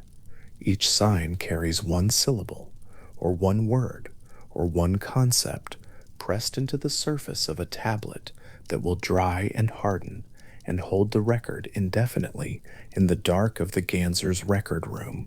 The record room is not the throne room. It is not the great hall of the Ganser where Ereshkigal sits, and the Anunnaki judges take their places in a row. It is a smaller room, functional in the way that records rooms are always functional, organized around the work it exists to support, its contents the point of it, rather than its architecture, shelves, or their equivalent in the material culture of the ancient Mesopotamian imagination. Tablets already dried and holding their inscriptions in the particular permanence of fired clay. The ongoing work of Geshtinana at her table, the current tablets still wet, waiting for the names that are still arriving. The judges who sit in the Ganser's hall, the Anunnaki of the underworld, the seven who pronounce on the dead, sit in a row before Ereshkigal's throne with the formal arrangement of a court. They are the great gods of the earth's depths, numbered among the highest divine authority in the Sumerian pantheon, their presence in the underworld, not a diminishment, but a deployment. A court needs judges. The judgments they pronounce are not evaluations of moral worth, but determinations of status, confirmations of the condition that the law of the Kur applies to, pronouncements that settle each new arrival into the permanent category of those who are here and will remain. Their faces are serious. Their proceedings are orderly. The hall holds their words and returns them in the particular way that stone halls hold sound, briefly, without echo, that lingers, the sound present and then absorbed by the permanence of the walls around it. The whole of the court operates in the service of a principle that the underworld does not need to argue for or defend. The land of no return is named as it is named, not as a threat, but as a description. What the Kur is, at the level of its deepest structure, is a fact of cosmological architecture, the place that receives everything that ends, that holds it, that maintains it in the condition of having ended without further transformation. Nothing is consumed in the Kur. Nothing rots away to nothing. The dead are there, present in their feathers, eating dust, and will remain exactly as they are for as long as the cosmos holds its current shape. Namtar serves this fact. The Gala enforce it. Neti admits each new arrival to it at the precise cost the protocol requires. Geshtinana records it, name by name, the register growing incrementally in the record room of the Ganser, with the steady patience of an archive that expects to be in use forever and has organized itself accordingly. Ereshkigal holds it all. The whole apparatus is hers. The gates and the gatekeepers, the records and the scribe, the judges and the law they pronounce, the Gala and the pure enforcement they represent, the dust and the feathers and the dark. She is the queen. This court exists to serve. She is the sovereign, whose authority each function of the underworld enacts and extends. Namtar goes on her errands. The Gala enforce her law. Niti admits visitors at her instruction, and under her authority alone. Geshtinana keeps the record that her domain requires to be kept. The Ganser, at its quietest, in the ordinary time between the events the myths record, is a functioning court in a long-established and well-administered domain. It has its officers, and they know their roles. It has its law, and the law does not require revision. It has its records, and the records are current. The dead who inhabit the wider geography of the Kur beyond the throne room and the record room and the seven gates that get him in their feathers, settled into the dust of the vast interior, are the population this whole architecture was built to receive. And the architecture is adequate to them, and has been since the world was first divided, and this domain was assigned, and Ereshkigal took her throne at the center of it, and began to rule. The stylus of Geshtinana moves across a fresh tablet in the record room. One more name. The clay is wet enough to accept it. The impression will last. Outside the record room, in the halls of the Ganser, Namtar moves on some specific errand with his particular quality of purposeful attention, knowing exactly where he is going and exactly why. At the 7 gates, Nettie stands at his post in the ordinary way, the outer gate of the cure, the same today as it has been every day since the underworld first opened its gates to the first dead who arrived at its threshold. The Gala are where the Gala always are, at every threshold, at every boundary, present and absolute, knowing no food, wanting nothing, simply there, ensuring that the law of the land of no return continues to mean what it has always meant. One more name pressed into the clay. The stylus lifted, the tablet still wet, held level, careful, the record of the underworld kept in the particular way it has always been kept. Not out of ceremony, not out of anyone's decision to commemorate the dead, but because the dead are here, and the law requires their presence to be noted, and the scribe's hand knows the work. And in the record room of the Ganser, in the quiet of the cure, the tablet accepts the impression, and will hold it for as long as the clay holds, which in the darkness below the earth, undisturbed by water or weather or the slow erosions of the world above, may be a very long time indeed. In the Ganser, before anything happened that required her to act, Ereshkigal sat on her throne in ordinary time, not in the heightened moment before a judgment, not in the charged interval between a gatekeeper's report and her response to it. In ordinary time, the time that exists in the underworld between events, which is most of the time, which is nearly all of the time, because the dead who arrive do not require her continuous attention, and the Anunnaki judges conduct their business in their row of seats without needing her to intervene, and Namtar moves through the halls on his errands with the self-sufficiency of a functionary who knows exactly what he is doing. In this ordinary time, Ereshkigal sat. The hall was still around her. The air of the Ganser held its particular quality of permanence, undisturbed by wind or the movement of any season, and the throne beneath her was the same throne that had been hers since the world was divided, and the darkness beyond the hall's dim interior was the same darkness that had characterized this place since before any city above ground had thought to name it. What she felt in this ordinary time is the more interesting question, and it is the one the cuneiform texts, in their incomplete and fragmentary way, take genuine care to answer. The grief of Ereshkigal is not incidental to her mythology. It is not a detail at the edges of her story, something mentioned once in passing and then set aside. In the oldest surviving accounts of the Sumerian tradition, her grief is given specific content and a specific object: the young men torn from their families, the young women taken from the laps of their mothers, the infants who arrived before any reasonable accounting would have placed them here. The dead come through her gates continuously.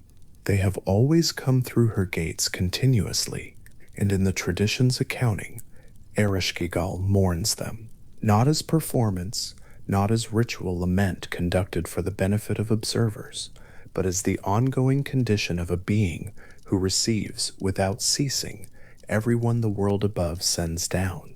Her mourning is the mourning of one who is permanently present at a threshold that no one chooses to cross, standing on the receiving side of every loss the world of the living experiences, and absorbing it all in a hall that has no exit and no relief.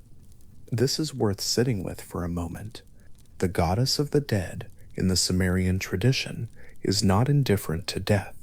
She is not a cold administrator who processes the arrivals with the detachment of a bureaucrat, separating documents into their proper categories.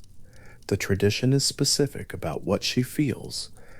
The young men were supposed to be somewhere else. They were supposed to be in their cities, sleeping beside their wives, eating bread in the morning light, arguing in the market, growing old and coming here finally in the natural order of things. The young women were supposed to be seated where the tradition places them, in the laps of their mothers, a specific image of safety and warmth and the ordinary fact of being held. The infants, most of all, were supposed to grow. They were supposed to become the people they were going to be. And they did not, and they are here. And Ereshkigal is the one who receives them, and the tradition says she cried out over them. Not once, continuously. The word for this kind of mourning in the Sumerian texts is not the word for controlled grief or formal lamentation conducted at an appropriate hour. It is a crying out, an utterance made from inside a feeling rather than from a dignified distance above one. Ereshkigal in the Ganser does not mourn in the composed manner of a sovereign who has arranged her sorrow into a shape suitable for public observation. She mourns the way the texts say she mourns, with the full weight of a being who is constituted for feeling everything at its actual magnitude, without the insulation that life above ground, with its movement and distractions and processions and changes of season, provides to the living. Thorkel Jacobson, one of the scholars who spent decades reading these texts and sitting with what they contain, understood Ereshkigal in terms that are worth holding here. In his reading of the Sumerian evidence, Ereshkigal belongs to a group of divine figures who are not so much rulers of their domains as they are the living embodiment of them. Inanna is not merely the goddess of love and war and the morning star. Inanna, in this reading, is desire in a form that has been given a name and a crown and a throne. The desire that moves through living things, that drives the sexual and martial and political energies of the world above, is what Inanna is. And Ereshkigal, in the same way, is not merely the ruler of the dead. She is grief.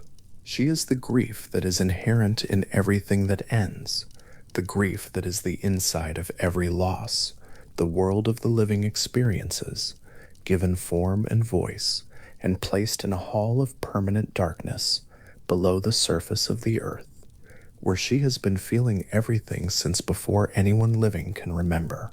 This is an unusual way to think about a divine figure, but the texts support it.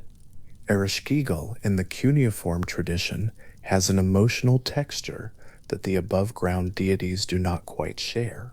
Inanna is powerful, erotic, wrathful, capricious, and magnificent, and all of these qualities are performed in sunlight, in processions, in the public ceremonial life of the divine world. Ereshkigal is none of these things. She is raw. There is no sunlight in the Ganser to perform anything in front of. There are no processions, no festivals, no changing seasons to mark the rhythm of an emotional year. There is only the hall and the throne and the continuous arrival of the dead and what she feels about it. The isolation that defines Ereshkigal's existence is not only the isolation of a being alone in a dark place, though it is that as well. It is the isolation of a divine figure who cannot attend the gatherings of the living gods. In the Mesopotamian tradition, the gods convene. They feast. They argue over matters of cosmic administration. They share food and drink, and the particular quality of divine sociality that constitutes the pleasurable side of divine existence. The smell of roasting grain, the sound of voices rising and falling over disagreement and laughter, the specific warmth of a hall full of beings who share a world and its history and its accumulated texture of meaning. These gatherings happen above ground, in lit places, in the middle of the divine community from which Ereshkigal is separated by the absolute distance of the 7 gates and every depth of the core between her and the surface of the earth. In the Nergal and Ereshkigal narrative, which the Mesopotamian tradition preserves in versions from the middle of the second millennium, one of the significant emotional premises is precisely this exclusion. When the gods feast, a messenger is sent down to bring Ereshkigal's portion to her, because she cannot come up, because the queen of the dead cannot sit at the table of the living, even when that table is set for gods, because her domain is the land of no return, and she herself, having always been there, belongs to its logic as completely as anyone who descends through its 7 gates. The portion is sent down to her, a formal acknowledgement of her membership in the divine community, from which she is nonetheless permanently barred by the structure of the cosmos she inhabits. Hold that image for a moment, the feast continuing in the lit hall, the music, the food, the sound of the assembly, and below it, at the same moment, Ereshkigal in the Ganser, receiving a portion that has traveled down through gates and depths to reach her, sitting with it in the dark, in a hall whose silence is the direct and structural opposite of every noise the feast above makes. The gods who are not Ereshkigal can move between their domains, can meet in assembly, can call upon each other and visit each other and exist in each other's company. Ereshkigal is where she has always been. The distance between her and the feast is not a punishment anyone assigned to her. It is the structure of the cosmos encoded in her nature from the beginning, as absolute and permanent as the 7 gates themselves. And so in the ordinary time of the Ganser, before any particular event required her attention, Ereshkigal sat with this, with the knowledge of the feast, with the continuous arrival of the dead, with the grief she did not perform for any audience, because there was no audience present capable of the kind of attention that would make performance meaningful. What the text preserve of her interior life is not the grief of a figure making a gesture of mourning. It is the grief of a being who is constituted for mourning in the same way a river is constituted for flowing, not as a choice, not as a display, but as the basic condition of what it is to be what she is. The phrase that the tradition gives her, the lament attributed to Ereshkigal in the oldest surviving accounts, is the phrase, "O my heart, O my liver." Pew. It deserves to be considered slowly. In Mesopotamian physiological understanding, the heart and the liver were not simply organs with a pump function and a filtering function. They were understood as the specific seats of a person's interior life, the places inside the body where the self most completely resided. The heart, in Sumerian and Akkadian thinking, was understood as the organ of thought and intention, the seat of deliberate inner life, the place where a person's understanding of a situation was formed and from which their decisions arose. The liver was different. The liver was associated with the deepest and most visceral dimensions of feeling, with dignity, with honor, with what it cost a being to experience the things that happened to it. When the liver was invoked in lament, it was not the surface of feeling being named, it was the interior, the part that could not be hidden or managed or performed, the part that simply was what the situation had made it. When Ereshkigal cries out, "O my heart, O my liver," she is naming 2 specific locations inside herself as the sites of her pain. She is not speaking poetically about sadness in general. She is identifying the places where grief has taken up residence with the specificity of someone who knows exactly where in the body a particular feeling lives. The heart, where intention and understanding reside. The liver, where the deepest and most unmediatable feeling resides. Both of them in distress. Both of them addressed as though they are persons within her who need to be acknowledged, as though the interior of Ereshkigal is populated with separate selves, each one carrying its portion of what it costs to be the queen of the dead and feel everything she feels. The phrase was pressed into clay by a scribe working in a tradition that understood this kind of lament as meaningful in a specific and exact way. The scribe was not writing metaphor in the modern sense.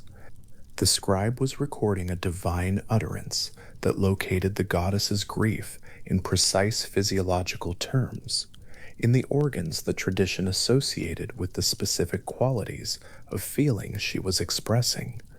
The clay tablet on which this phrase survived, in whatever room it was pressed into shape, in whatever city it came from, carries in its wedge marks a record of what the tradition believed about where grief lives inside a person, and it places those organs, those sites of the deepest interior life, inside the one divine figure in the Sumerian cosmos, who is constituted to feel what cannot be mediated or avoided, who sits in the darkness below the world and receives every ending the world above produces. The figure of Inanna exists in the tradition as Ereshkigal's complement and her opposite. Inanna is ornamented. Inanna descends through the 7 gates, wearing the crown, the lapis lazuli rod, the necklace, the breastplate, the gold ring, the royal garment. She arrives at the underworld, armored in every external sign of divine authority, every layer of symbolic and social identity that the world above grants to a goddess of her station. She is the composed self, the politically and sexually powerful figure, the one who moves through the world in processions and is recognized everywhere she goes by the regalia she carries. She is desire that has been given a crown and a name. Ereshkigal has no crown in the Ganser, or rather, she is not without a crown because she has been stripped of one, the way Inanna is stripped at each gate. She is without the symbolic armor of the world above because she has never belonged to the world above in a way that would make that armor meaningful. Her power is not located in her regalia. Her power is located in what she is, which is the Queen of the Dead, in a domain that does not require display, because there is no political community of the living to display to. What she has instead of ornamentation is the rawness of her feeling and the unmediated truth of a grief that has been ongoing since the beginning of the cosmos, and the throne that was assigned to her at the world's division. These are sufficient for the role she holds. They are, in fact, exactly what the role requires. The scholars Diane Wolkstein and Samuel Noah Kramer, whose collaborative work on the descent of Inanna brought these texts into a form accessible to a wide readership in the late 20th century, read the confrontation between the two sisters as something like a meeting of two halves of a single psychic whole.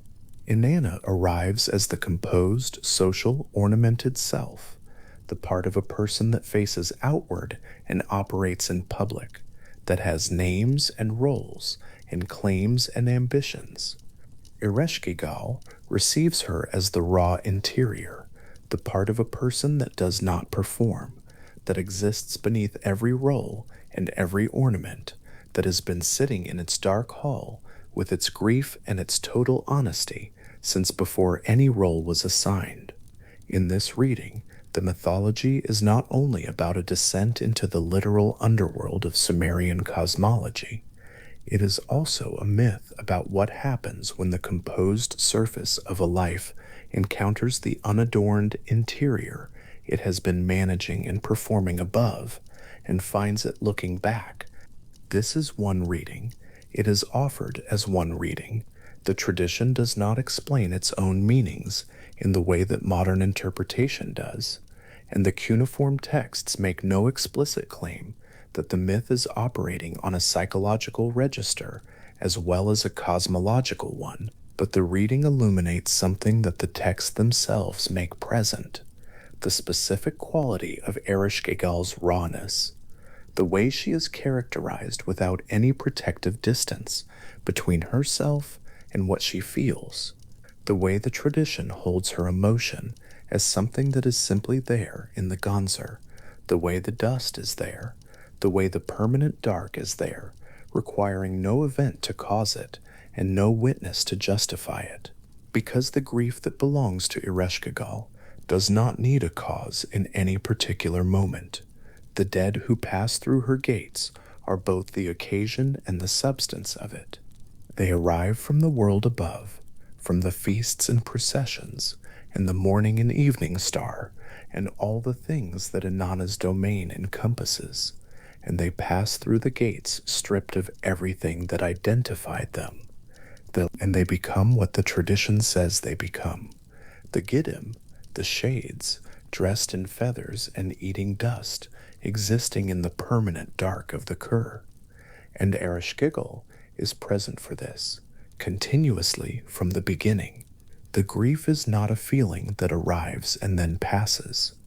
It is a condition that belongs to the office in the same way that the darkness belongs to the office, intrinsic, structural, the natural consequence of being the one who is always on the receiving side. The ordinary time of the Gonsur, in which Ereshkigal sits between events and simply inhabits what she is, has the quality of a very still room, not the stillness of a room where nothing has ever happened, a room that has been sealed and forgotten and is simply empty, the stillness of a room where everything significant has already happened and been absorbed and continues to be present in the walls and the air without needing to announce itself. The dead are in the core, the judges are in their places. Lemtar is somewhere in the halls conducting the ordinary business of the underworld administration. Neti is at the outermost gate. Geshtanana, in the versions of the tradition that include her in the underworld, is at the scribe's table with her stylus. And Ereshkigal is on her throne in the ordinary time with everything she carries. What she carries is worth being specific about. She carries the grief over the young men. The tradition names them the young men who were torn from their families, pulled out of the lives they were living in cities and fields and markets, dead before the ordinary arc of a human life would have brought them here naturally. They are in the Kur now. They are dressed in feathers. They are eating dust. Their families above ground are mourning them, and that mourning rises from the surface of the earth in the laments of the living, and it is the same grief that Ereshkigal is feeling from the other side, from the side of the one who received them, who will have them now, permanently, who is the counterpart of every mother who lost a son too soon, and every wife who lost a husband before his time. The grief flows in both directions across the threshold, and Ereshkigal holds the downward portion of it alone. She carries the grief over the young women, taken from the laps of their mothers. The image the tradition uses is specific and unhurried in its specificity. The lap of the mother, the particular physical location of safety and warmth, and the earliest form of being held. A young woman who was in that space and is no longer in that space and has come through the gates of the Kur to exist in the dark among the other shades, dressed in feathers, eating dust, the warmth of that lap receding behind her through the 7 gates as each attribute was removed. Ereshkigal receives her. Ereshkigal, who cannot herself go to the feast and be among the living gods and feel the warmth of the divine community, receives the young woman who cannot go back to the lap of her mother. The structure of separation is the same. The loss is the same kind of loss, felt from different directions. She carries the grief over the infants. This may be the heaviest portion. The infants who arrived before any reasonable accounting would have placed them here, who had barely entered the world of the living before the world of the dead received them, whose brief existence in the light was followed by descent through gates, whose adornments they had not yet had time to acquire. There is nothing ornamental to remove from an infant. They pass through the 7 gates with nothing to give the gatekeepers, and they arrive in the Kur as themselves, as what they were, and Ereshkigal is the one who has them. The tradition does not explain this in terms of judgment or justice, or any system of desert. The infants are here because everyone is here eventually, and some arrive sooner than later, and the Queen of the Dead receives all of them with the same grief, which is the grief of knowing exactly what was lost. This is what sits in the Ganser in the ordinary time, not merely a queen on a throne, a being of the highest divine rank who has been constituted to feel the weight of every arrival, who cannot be somewhere else, and cannot put the feeling down, and cannot perform composure, because the underworld has no audience for whom composure would be a meaningful gesture. The darkness is the darkness, the grief is the grief, the hall is as it has always been, and Ereshkigal is in it, and the ordinary time stretches in both directions without limit. There is something in this that is not alarming. It is one of the qualities of Ereshkigal's mythology that makes it worth sitting with in the dark. The fact that her grief is not performed, that it exists without requiring anything from a witness, that the Queen of the Dead in the Sumerian tradition is not an indifferent judge or a cold administrator of endings, but a being who has been absorbing and mourning and feeling the weight of every death since the beginning, without once requiring acknowledgement for it. The grief in the Ganser is simply there the way the Ganser is simply there, not needing to be seen to exist, not requiring validation to be real. The phrase, "O my heart, O my liver," carries this quality. It is not a phrase spoken for an audience. In the context of the text in which it appears, Ereshkigal is speaking from inside a feeling that has no one to address. She is naming her own interior in the darkness, identifying the places where the pain is most specifically located, calling out in a hall that absorbs the sound without reflecting it back. The heart that thinks and intends and understands, aching in its specific way. The liver that holds dignity and the deepest sense of self, aching in its different way. Both of them named, both of them present. The naming not a solution and not a performance, but simply the truth. The Queen of the Dead in her hall in ordinary time, speaking to herself, acknowledging what it costs to be what she is. The tradition held this phrase carefully. The scribes pressed it into clay. The clay survived.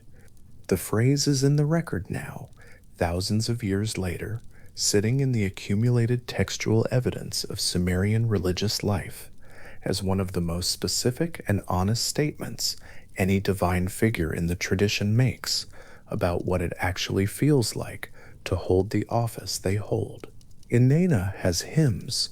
Inanna has elaborately worked praise poetry that builds her epithets into magnificent structures of divine boasting. Ereshkigal has this phrase in the dark, spoken to no one, carrying a precision and a weight that the sunlit hymns of the world above do not quite achieve. Because what the phrase encodes is not just grief, it is the knowledge that the grief belongs to the role, that the role belongs to her, and that she has held it since before any city above ground was built to make the gods of the world above into the public, processional, hymned figures they became. She was in the Ganser before the first cuneiform sign was pressed into the first clay tablet. She will be in the Ganser when the last sign is pressed into the last one. The dead will continue to arrive. The Anunnaki judges will continue to pronounce their verdicts. Namtar will continue his errands, and Ereshkigal will continue to be the one who feels everything that passes through, to be the living interior of every loss the cosmos produces, to sit in the ordinary time of the underworld and carry what it is precisely, to be the queen of the land from which no one returns. The phrase settles back into the silence of the Ganser after it is spoken. The two syllables of the heart, the two of the liver, the way the naming of the organs makes them specific and present in the dark hall, as though they are small persons being addressed, persons who live inside the queen and feel what she feels and have no way out of it either, because they are her and she is here, and the hall is as still as it always is. The sound of the phrase disperses into the permanent air of the Kur, the way all sound disperses here, without echo, without return. The walls of the Ganser do not reflect it back. The darkness beyond the hall does not carry it anywhere. It was spoken, and it is over, and it was true, and the truth of it remains in the hall even after the sound is gone, the way the presence of something real remains in a place even after the thing itself has ceased to make noise. In the ordinary time of the Ganser, Ereshkigal on her throne, the grief over the young men and the young women and the infants settling back into its usual place, which is everywhere in the hall and not specifically located anywhere, which is the condition of everything she is, rather than a response to any particular event. The air still, the dust on the floor undisturbed by any wind, the permanent dark beyond the walls of the palace at the center of the Kur, the rivers at the boundary of that domain lying without reflection in their stillness, the 7 gates each attended, and each standing in their fixed places in the deep geography of the world below, and at the center of it all, Ereshkigal, feeling everything, saying what it costs her in the dark to no audience she needs, carrying the weight of her office in the particular way that only she can carry it, because the cosmos assigned it to her at the beginning, because her stature is equal to the domain she rules, because the grief that belongs to this office required a being of her magnitude to hold it, and because she has held it without ceasing, without relief, and without setting it down, since the world was divided and the great domain below was given to the one whose name means queen, and earth, and great. O my heart, O my liver, the words in the air of the Ganser, spoken by the queen of the dead in the ordinary time, carrying their exact and patient weight in a hall that has been listening to them since before the cities above ground were built to record them.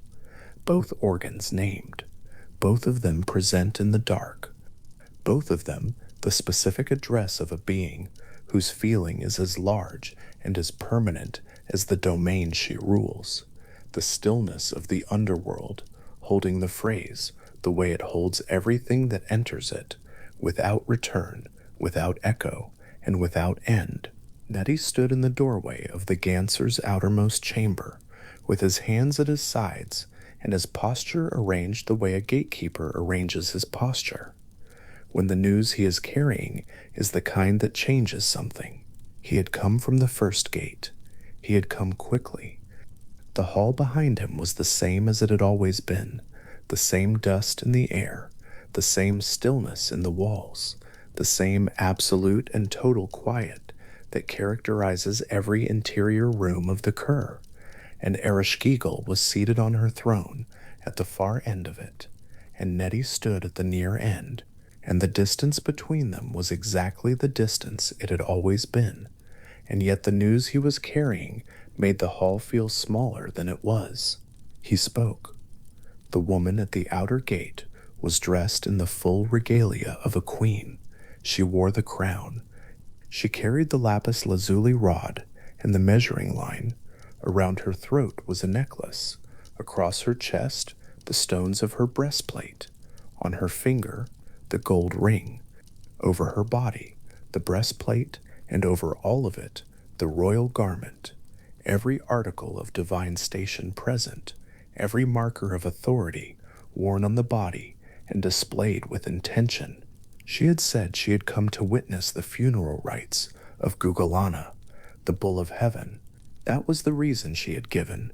She was standing at the outer gate, and she had given this reason with the particular confidence of someone who believes a reason is all that is needed to proceed.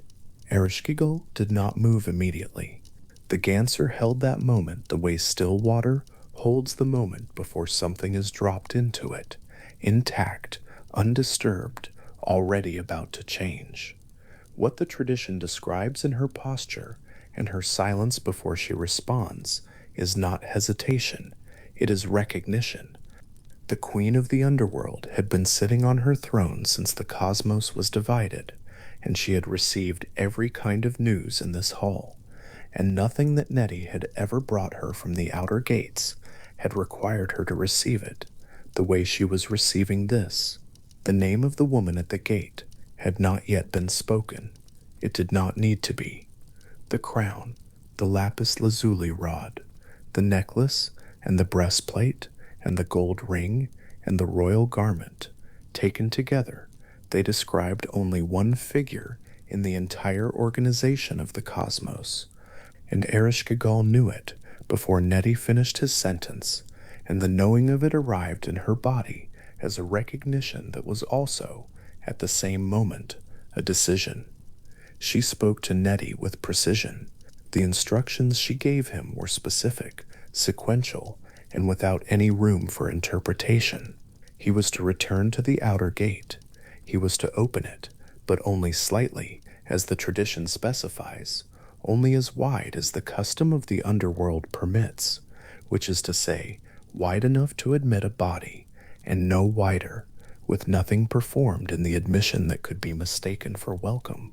At each of the 7 gates, he was to do the same thing. At each gate, the entrant was to be reduced by 1 article of adornment. At the first gate, the crown was to be taken. At the second, the lapis lazuli rod and measuring line. At the third, the necklace. At the fourth, the breast adornments. At the fifth, the gold ring. At the sixth, the breastplate. At the 7th gate, the royal garment itself, the last covering, the last marker, the final layer between the one entering and the absolute condition of the cur. The phrase the tradition attributes to Ereshkigal in this moment includes the instruction that the entrant is to be brought low, not harmed, not welcomed, brought low, admitted through a process of reduction that will leave her by the time she reaches the Ganser with nothing left of what she was above ground. Nettie turned and went back through the hall toward the outer gate. Behind him, Ereshkigal sat in the unchanged quiet of the Ganser and waited, and the waiting was not passive. It was the specific and active waiting of someone who has set something in motion and knows what comes next, each step of it already understood. What the tradition describes at the 7 gates is best understood as an architecture of passage rather than a sequence of punishments. Each threshold has its own gatekeeper. Each gatekeeper has been positioned there since the cur was first established, each one assigned to the specific gate he tends, with the specific item he is authorized to receive. The crown is taken at the first gate, and the first gatekeeper sets it just inside the threshold where it remains, resting on the stone of the underworld's floor, its gold catching no light because there is no light to catch. The lapis lazuli rod and the measuring line, the instruments of surveying and order, the tools a goddess of the upper world uses to mark out the boundaries of things, are set down at the second gate. They, too, rest where they are placed, undisturbed, on either side of the threshold, like objects left on a shelf, by someone who intended to return for them, and could not. The necklace at the third gate, the breast adornments at the fourth. At each threshold, something that was worn is no longer worn. At each threshold, the figure that passed through it is less marked as what she was above ground. The Sumerian tradition understood this stripping not only as the underworld's law in operation, but as a cosmological fact about what the underworld is, a place where the designations of the upper world carry no jurisdiction. Here stir the markers of rank and identity that a body accumulates in the course of its divine career, become At each successive gate, simply objects resting on stone, their significance intact, but their authority suspended, as though the Kerr recognizes what they are and declines to recognize what they mean. The gold ring at the fifth gate, the breastplate at the sixth. By this point in the passage, the figure who entered at the outer gate has been stripped of 6 of the 7 things she wore on arrival. The royal garment at the 7th gate is the last. With it she enters the innermost chamber of the Ganser, unclothed, unregraded, reduced in the specific legal sense the underworld applies to all its entrants, which is to say, reduced to the condition of a person who has arrived, with nothing carried over from the world above, into a domain that operates by its own complete and self-sufficient law. The Ganser received her. The Anunnaki were seated in their places, the 7 judges of the underworld arranged before the throne, the way they are always arranged, because in the Kerr there is no occasion that requires a different arrangement. The hall was quiet, the dust settled on every surface, and Ereshkigal, who had been waiting, turned her attention fully and completely toward the figure who had arrived before her. The Eye of Death, Igihul in Sumerian, is not a metaphor in the way that phrase might be understood in a different tradition. In Mesopotamian thinking about power and how it moves through the world, the gaze was understood as a vehicle of actual force. To look at something was in certain circumstances and with certain intent to act upon it. The eye could carry blessing. The eye could carry curse. The eye could carry death itself, transmitted through direct visual contact between sovereign and subject in a judicial context, a contact that was not incidental, but deliberate, authorized, and final. When the tradition describes Ereshkigal fastening the eye of death upon the figure before her, it is describing an act of precise sovereign attention, not a flare of emotion or an involuntary response. It is describing a queen performing a specific judicial action with the specific instrument of her authority in her own court, before her own judges, according to the law of her own domain. The triad that follows is formalized in the tradition's language, the eye of death, fastened, the word of wrath, spoken, the cry of guilt, uttered, each one a distinct act, each one a component of a complete sentence of condemnation. What the tradition describes here is not a burst of uncontrolled feeling, but a procedure, a legal procedure, conducted in the proper court, by the proper authority, with the proper instruments, producing a verdict that is the lawful outcome of the underworld receiving someone who entered it and now stands, unarmored and undeniable, before its throne. The verdict was death. The figure before Ereshkigal became a corpse. The tradition is specific about what happened to that corpse. It was hung on a hook on the wall of the Ganser. The Sumerian word scholars identify in this context, gishdul, carries the sense of a peg, a stake, a fixed point from which something is suspended. Scholars have read this image as the most vivid representation in all of Sumerian literature of a state of complete powerlessness, the suspension of a body, motionless, from a fixed point in a dark hall in the court of the Queen of the Dead, as the legal consequence of having entered a domain governed by a law that does not admit exceptions. A rotting side of meat, some translations render it, hung on the wall of the Ganser, in the dark, in the quiet, in the dust. And the Kerr continued. The Ganser was the same as it had always been. The dust settled on all its surfaces with the same patient regularity. The 7 judges remained in their places. Ereshkigal sat on her throne, and the body was on the wall, and 3 days passed and 3 nights passed, and the underworld held the body, the way the underworld holds everything that arrives in it, completely, in absolute stillness, without any of the alteration that the world above performs on its contents through the action of sun and wind and the passage of seasons. Above ground, something was happening. The tradition describes a figure named Ninshubor, a loyal attendant who had been given specific instructions before the descent began, instructions that were essentially a plan for what to do if the descent did not end in the expected way. Ninshubur followed those instructions. She went to the temples of the great gods. She went to Enlil, and Enlil would not help. She went to Nana, and Nana would not help. Then she went to Enki, the god of wisdom and the sweet waters, and Enki was troubled. He could see what had happened. He had the knowledge to understand what the underworld had done and what it would take to undo it, and he set about doing it in the particular way that Enki in the tradition always acts, indirectly, ingeniously, through a solution that approaches the problem from an angle the problem did not anticipate. From the dirt under his fingernails, in some accounts, from the clay of his workshop, Enki made two small beings. They are named in the tradition as the Kurgara and the Galatur. They are described as small, sexless, neither entirely human nor entirely divine, made for a specific purpose and shaped for it entirely, the way a key is shaped for a specific lock, and no other.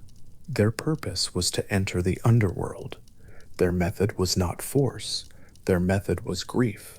Enki gave each of them a specific thing to carry. The tradition varies slightly on what these objects were, but what matters is what he told them to do when they arrived in the Ganser. They were to find Ereshkigal, and they were to sit beside her, and whatever sound she made, they were to make the same sound. When she moaned, they were to moan. When she cried out, they were to cry out. Whatever she expressed, they were to mirror it back to her exactly, not as imitation, but as genuine accompaniment, two small beings sitting beside the Queen of the Dead in her own hall, feeling what she felt, making the sounds she made, offering her the one thing that the Ganser had never before contained, the presence of someone in the same grief. The tradition describes Ereshkigal in this moment as being in intense physical distress, her body hurting in the specific way. The tradition describes intense grief as located in the body, her interior in a state that the descent of Inanna earlier captures with the phrase about her heart and her liver. The Kurgara and the Galatur arrived in the Ganser and found her suffering this way, and they sat down beside her, and they did what Enki had made them to do. They mourned with her. In the hall where nothing was ever accompanied by anything, where the dead existed in total darkness, and the dust settled on every surface, and the only sounds were the sounds of the underworld's ordinary administration. Two small beings sat and grieved alongside a goddess, and their grieving matched hers, and the hall was different for it, in the specific way that a place is different when it contains for the first time something it never contained before. The Sumerian tradition holds that Ereshkigal, moved by this accompaniment, offered the Kurgara and the Galatur a gift. She told them they could have anything they wanted from the underworld stores, the river in its fullness, the fields in their grain, any conventional gift a queen might give. What the tradition describes them doing is refusing each offer until she offers the one thing they have come for, the body on the wall, the corpse on the hook, and they asked for it. What happened next in the tradition is a matter of careful ritual procedure. The water of life carried for this purpose, the food of life carried for this purpose, sprinkled on the body 60 times, applied in the proper sequence, the proper number of times, the proper way, and the body on the wall ceased to be a hanging thing and became again a figure, present in the Ganser, standing before Ereshkigal's throne once more, restored but not yet free, because the law of the underworld had not changed. Nothing that had happened altered the principle by which the Kur was governed, and the principle was this: the land of no return does not give back what it has received without receiving something in its place. This was not a personal position held by Ereshkigal that could be softened by goodwill or gratitude. It was the structural condition of the domain she ruled, the legal framework within which even she operated, the cosmic law that the division of the universe had written into the fabric of the place where the dead go. The tradition makes this clear in the way it describes the negotiations that follow. Every god who hears of the situation understands the substitute rule. They do not argue against it, they accept it as given and focus instead on identifying who the substitute will be. The Gala accompanied the revived figure out of the Ganser and through the 7 gates and up through the passage that leads back to the surface of the earth, and they went with her because their function required it. They were not permitted to return to the Ganser until the substitute was identified and delivered, and so they moved through the world above like shadows of the underworld's law, following her, waiting. The tradition describes them passing through various places, encountering various figures, and at each encounter the Gala are present and patient and entirely without appetite or impatience, simply accompanying the operation of the law they embody. The substitute, in the tradition, was Dumuzi, the shepherd god, the husband, a figure who had been sitting on a throne and not grieving, wearing fine garments and not mourning, when every other loyal figure in the upper world had been sitting in dust and tearing at their clothes and performing the correct gestures of grief for someone lost. The Gala found him on his throne in his fine clothes, and they took him as the law authorized them to, and Dumuzi was carried down through the gates of the Kur into the Genzer to serve as the substitute the law required. But the tradition does not end simply there, and the reason it does not end simply there is Geshtinana. She is identified in the tradition as the sister of Dumuzi, sometimes called the heavenly grapevine, a figure who appears in the later portions of the myth as the one person willing to do what Dumuzi's other companions refused to do, willing to give herself in his place, to take on the condition of the Kur willingly, to descend without being compelled. The tradition holds that Geshtinana agreed to spend half of every year in the underworld in Dumuzi's place, so that he might spend the other half above ground. This arrangement, once accepted, became the rhythm the Kur settled into, not a disruption of the underworld's law, but a fulfillment of it, the substitute rule operating across 2 bodies and across 2 halves of the year, each one taking a turn at the condition the law required to be satisfied. Geshtinana is also, in certain textual traditions, the scribe of the underworld, the one who keeps the record, who sits at the table in the Ganser with a tablet and a stylus, and writes down the names of the dead as they arrive, entering each one in the register with the careful, practiced attention of someone for whom this work is not occasional, but ongoing. The record does not stop. The dead arrive in the Kur continuously, as they always have, as the nature of the world above ensures they always will, and the record of their arrival is kept in the Ganser with the same administrative precision that any record is kept anywhere in the Sumerian understanding of how a properly functioning domain operates. There is something in this detail, the scribe's table, the tablet, the stylus, that the tradition offers almost without comment as simply part of the underworld's furniture. Geshtinana is at the table. She is writing. The work continues. Outside the table, the Ganser holds its usual quiet, the dust settling on all its surfaces, the light from no source falling on nothing, the Anunnaki in their seats, Ereshkigal on her throne, the hall, the same as it has always been since the cosmos was arranged, and each domain was assigned to the figure with the standing and the nature to hold it.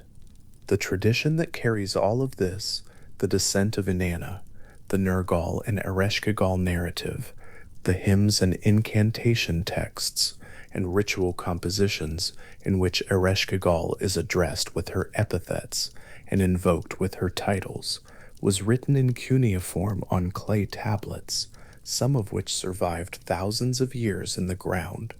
Before scholars encountered and translated them, the impressions made in wet clay, having dried to a hardness that outlasted every dynasty that had risen and fallen above them. The scribes who wrote these texts worked in specific rooms, in specific buildings, in specific cities along the rivers of Mesopotamia. They pressed the signs into clay with the careful attention of trained professionals who understood themselves to be preserving something worth preserving. The names and natures of the gods, the structure of the cosmos, the accounts of what happened when divine figures entered each other's domains. Ereshkigal appears in those texts with a consistency that tells us something about what the tradition considered settled knowledge.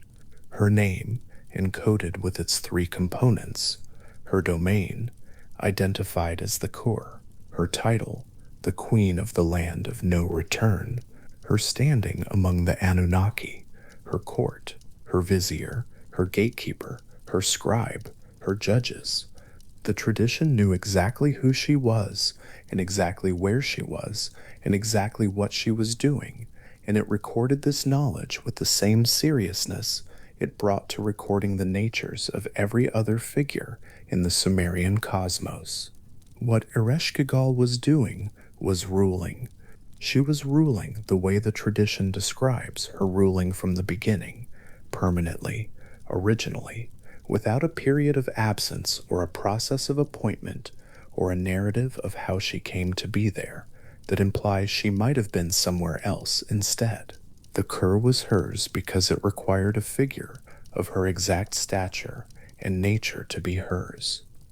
When the cosmos was divided among the great gods, and the sky went to one, and the surface of the earth to another, and the waters to another, the vast darkness beneath the earth was the portion that required the god, who was prepared to hold it entirely, to sit at its center and administer its law, and feel, without mediation or relief, everything that the underworld requires its sovereign to feel. Thorkild Jacobson's reading of Ereshkigal as an elemental force rather than a personal deity, a natural power rather than a personality who happens to have power, offers one way of understanding why the tradition drew her the way it did: raw, isolated, grieving, unmovable, absolute, a figure who does not perform composure because the underworld has no audience for performance, only the dead and the dust and the seven judges and the ongoing fact of the fates being determined. What the tradition describes when it describes Ereshkigal is not a figure who is assigned a difficult post and is managing it as well as she can. It describes a figure who is what her domain is, as total in her nature as the Kur is total in its geography, as permanent in her presence as the law that governs what enters and what never leaves. Scholars including Diane Wolkston and Samuel Noah Kramer, whose collaboration on the translation and interpretation of Sumerian mythology produced some of the most careful English language readings of the descent narrative, have understood the relationship between Ereshkigal and Inanna as a pairing of complements, two aspects of a single reality, each one making the other legible, neither one possible without the other. Inanna dressed and ornamented and moving through the upper world with desire and authority and the specific luminosity of a goddess associated with the morning and evening star. Ereshkigal stripped of nothing because she carries none of those adornments to begin with, her power located entirely in the dark and in the permanent and in the law that does not change, regardless of who arrives at the outer gate to argue with it. What the descent narrative documents in the tradition's own terms is the one occasion on which these two figures came fully into the presence of each other. And what it records of that occasion is not reconciliation, it is not resolution. What it records is the operation of the law, Ereshkigal applying it, the law holding, the substitute rule eventually being satisfied, the course settling back into its ordinary condition, with the record continued, the register updated, the hall quiet once more.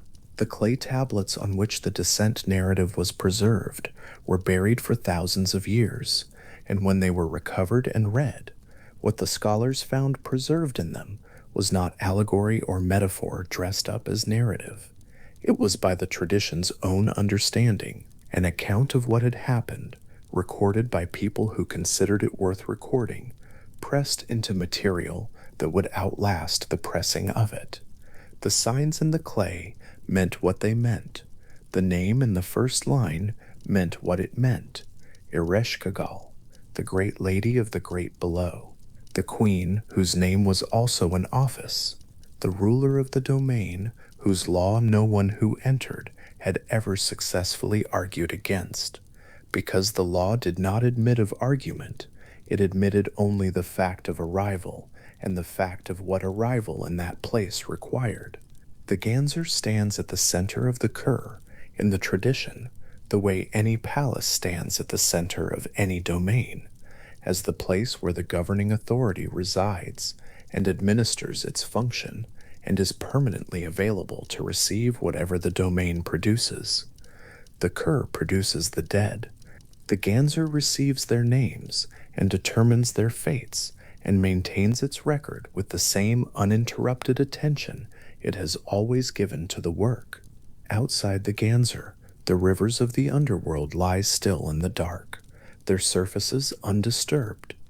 Beyond the rivers, the plains of the Kur extend without a horizon that any ordinary light would reveal, and at the 7 gates, each with its gatekeeper, the outer boundary of the domain waits, as it has always waited, as it will always wait, for the next arrival.